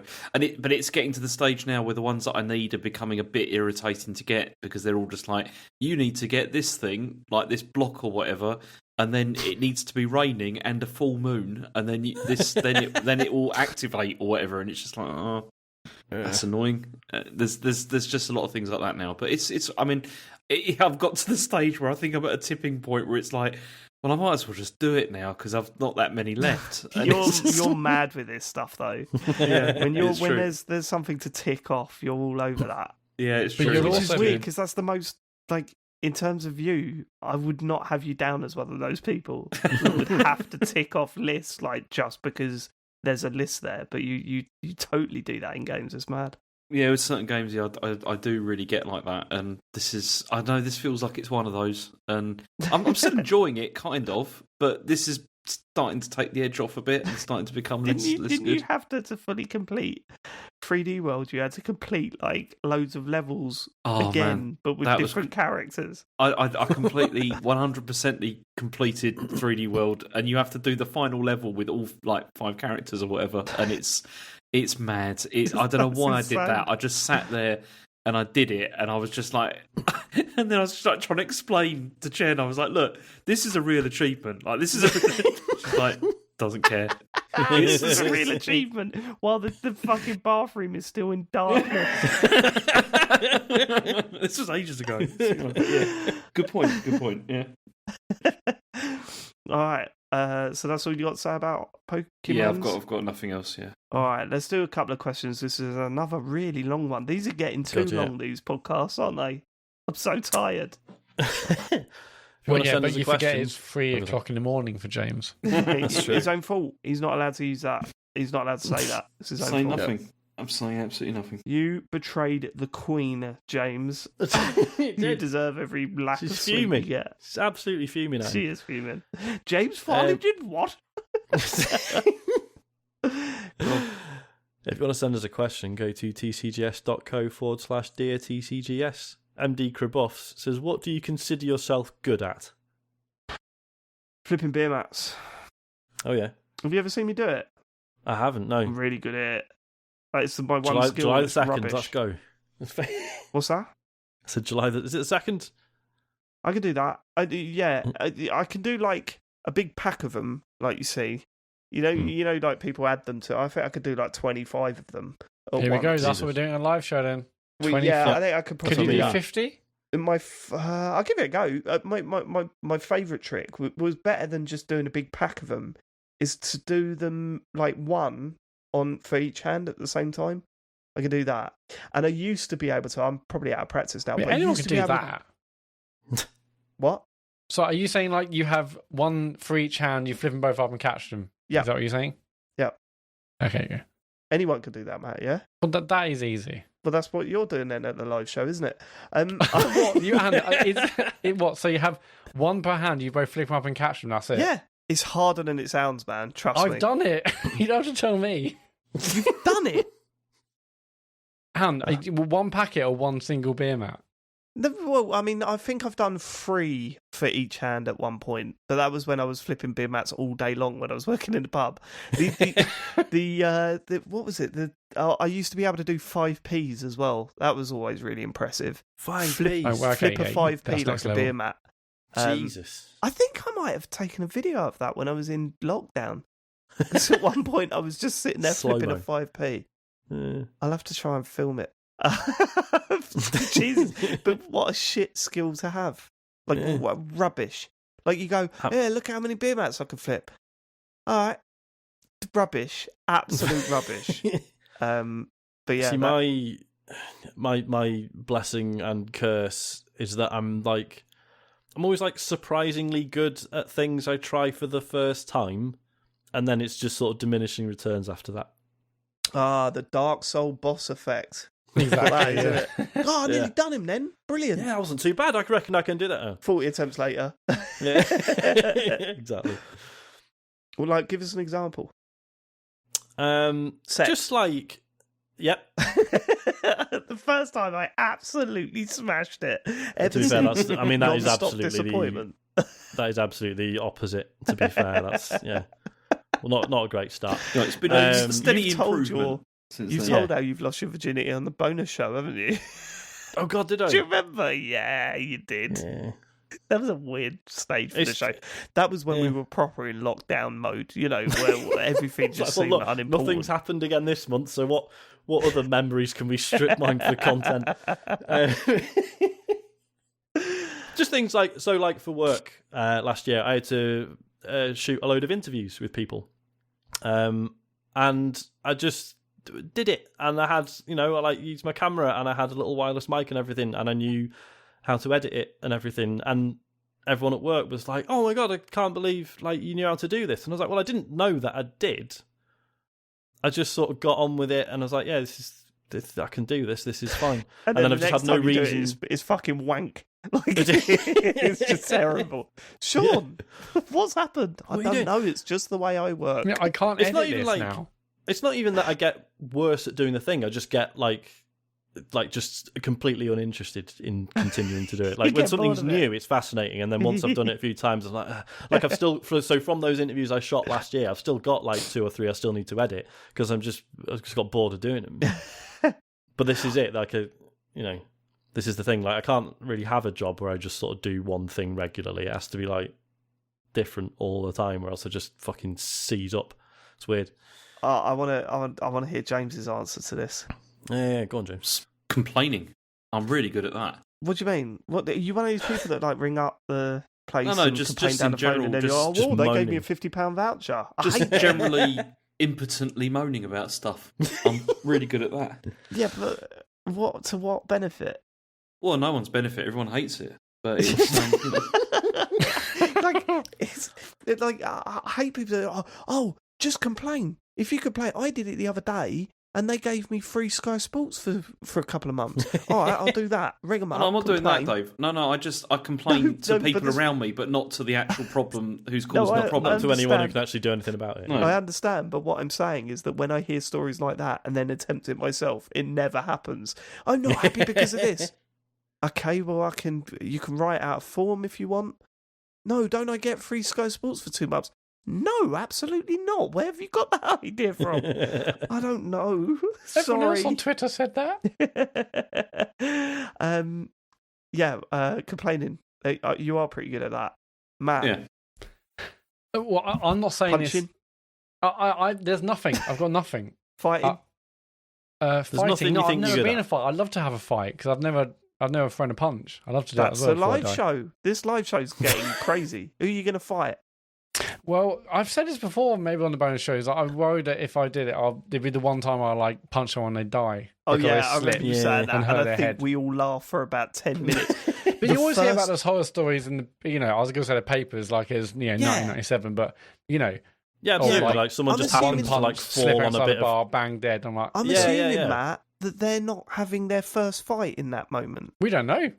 I mean, if it's wet outside, who knows? What the Something spooked them. Matt, you genuinely think fighting. You're worried to fight because you might kill someone? Are you really at that point? Because he doesn't know how powerful he is. Bit of the nose goes to the bottom of the brain. But I haven't had a fight. Matt, if it's your first fight when you're close to your 40s, mate, you ain't going to get close to the nose. What if I get lucky? You're not going to get lucky, man. You'll get the nose, and it's like nose, bottom of the brain, dead. You will get knocked out in 5 seconds, mate. Well, anyway, I haven't had a fight, so it's not fighting. That's for sure. Okay, what is it then? I haven't got an answer. I just haven't. And that's not Puns, like, you're good at them. I just haven't got an answer. Don't say that, puns. You should work on that, man. You should have an answer to that. Yeah, You're well, definitely good at there's things. no answer. There's nothing I can think of. So Well, if I'm sure you there can are do things. the 2 beer mats at the same time, that's you're probably good at that then, aren't you, Matt? What about the Okay, socials? well, you've taken that. I can't take What that. about the socials? Sean just reaching.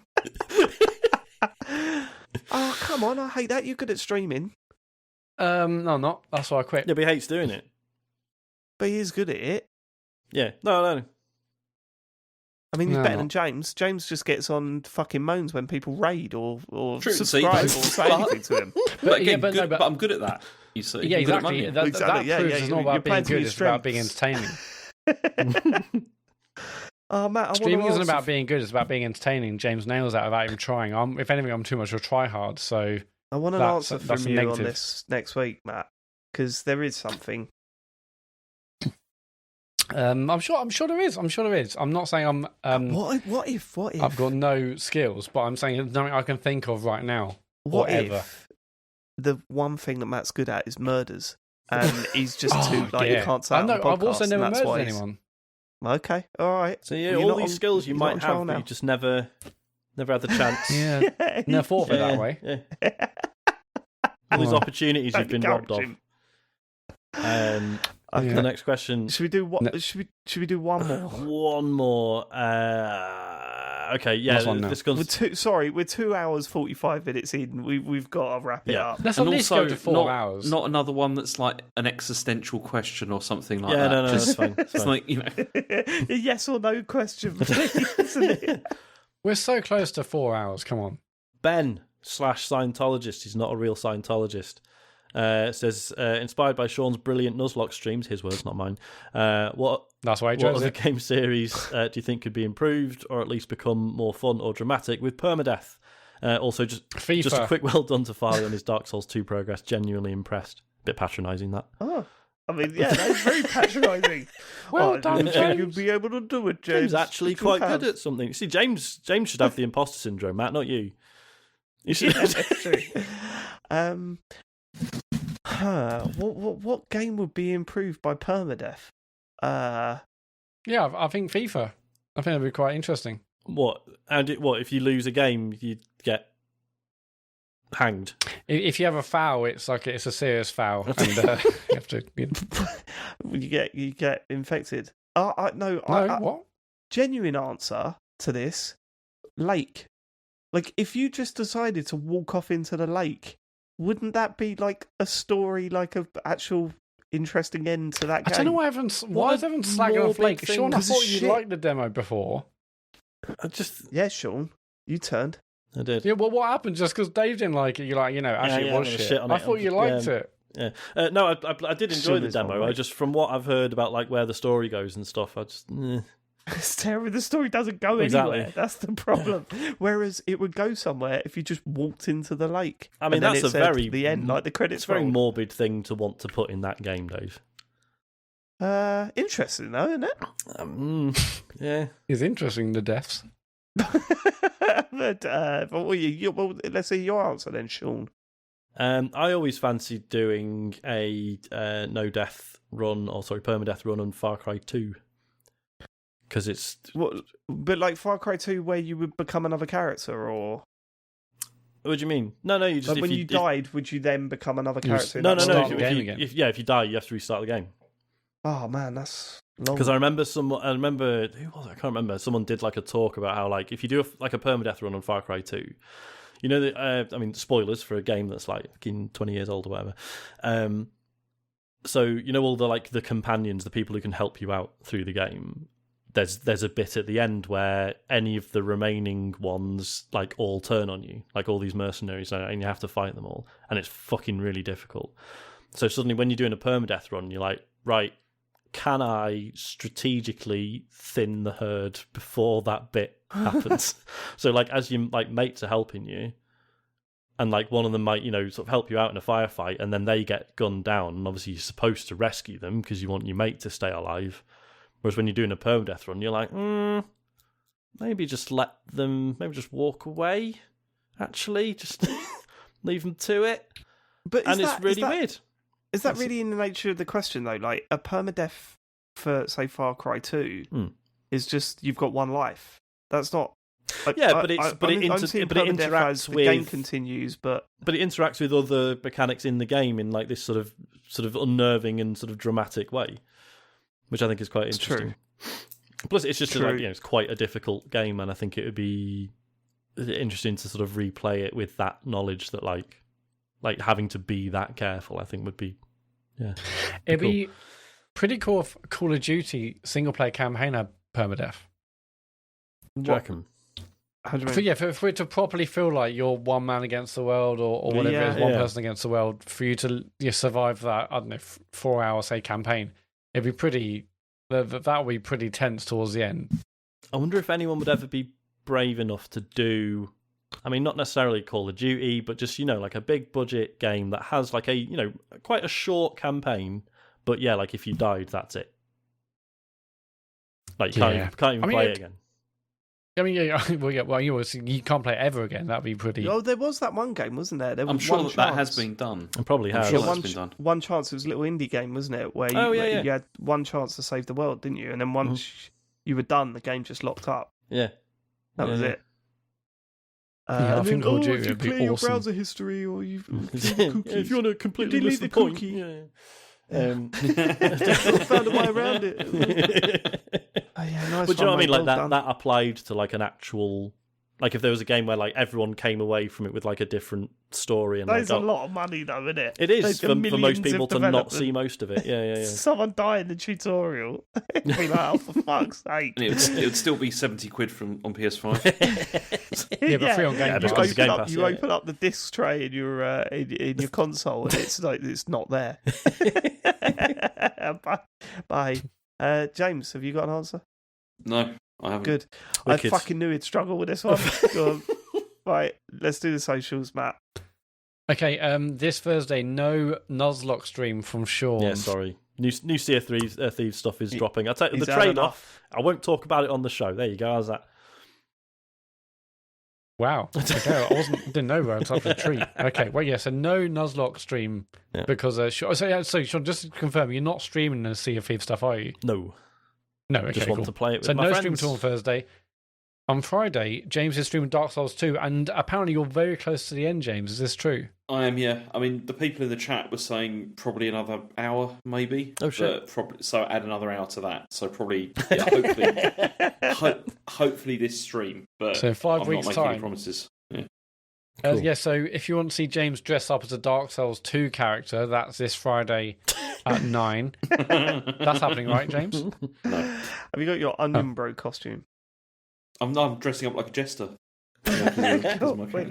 Brilliant. Speaking of Dark Souls, Dark Calls is still going, and this is definitely the right episode title, unlike last week. This week is episode 31, The Bed of Chaos.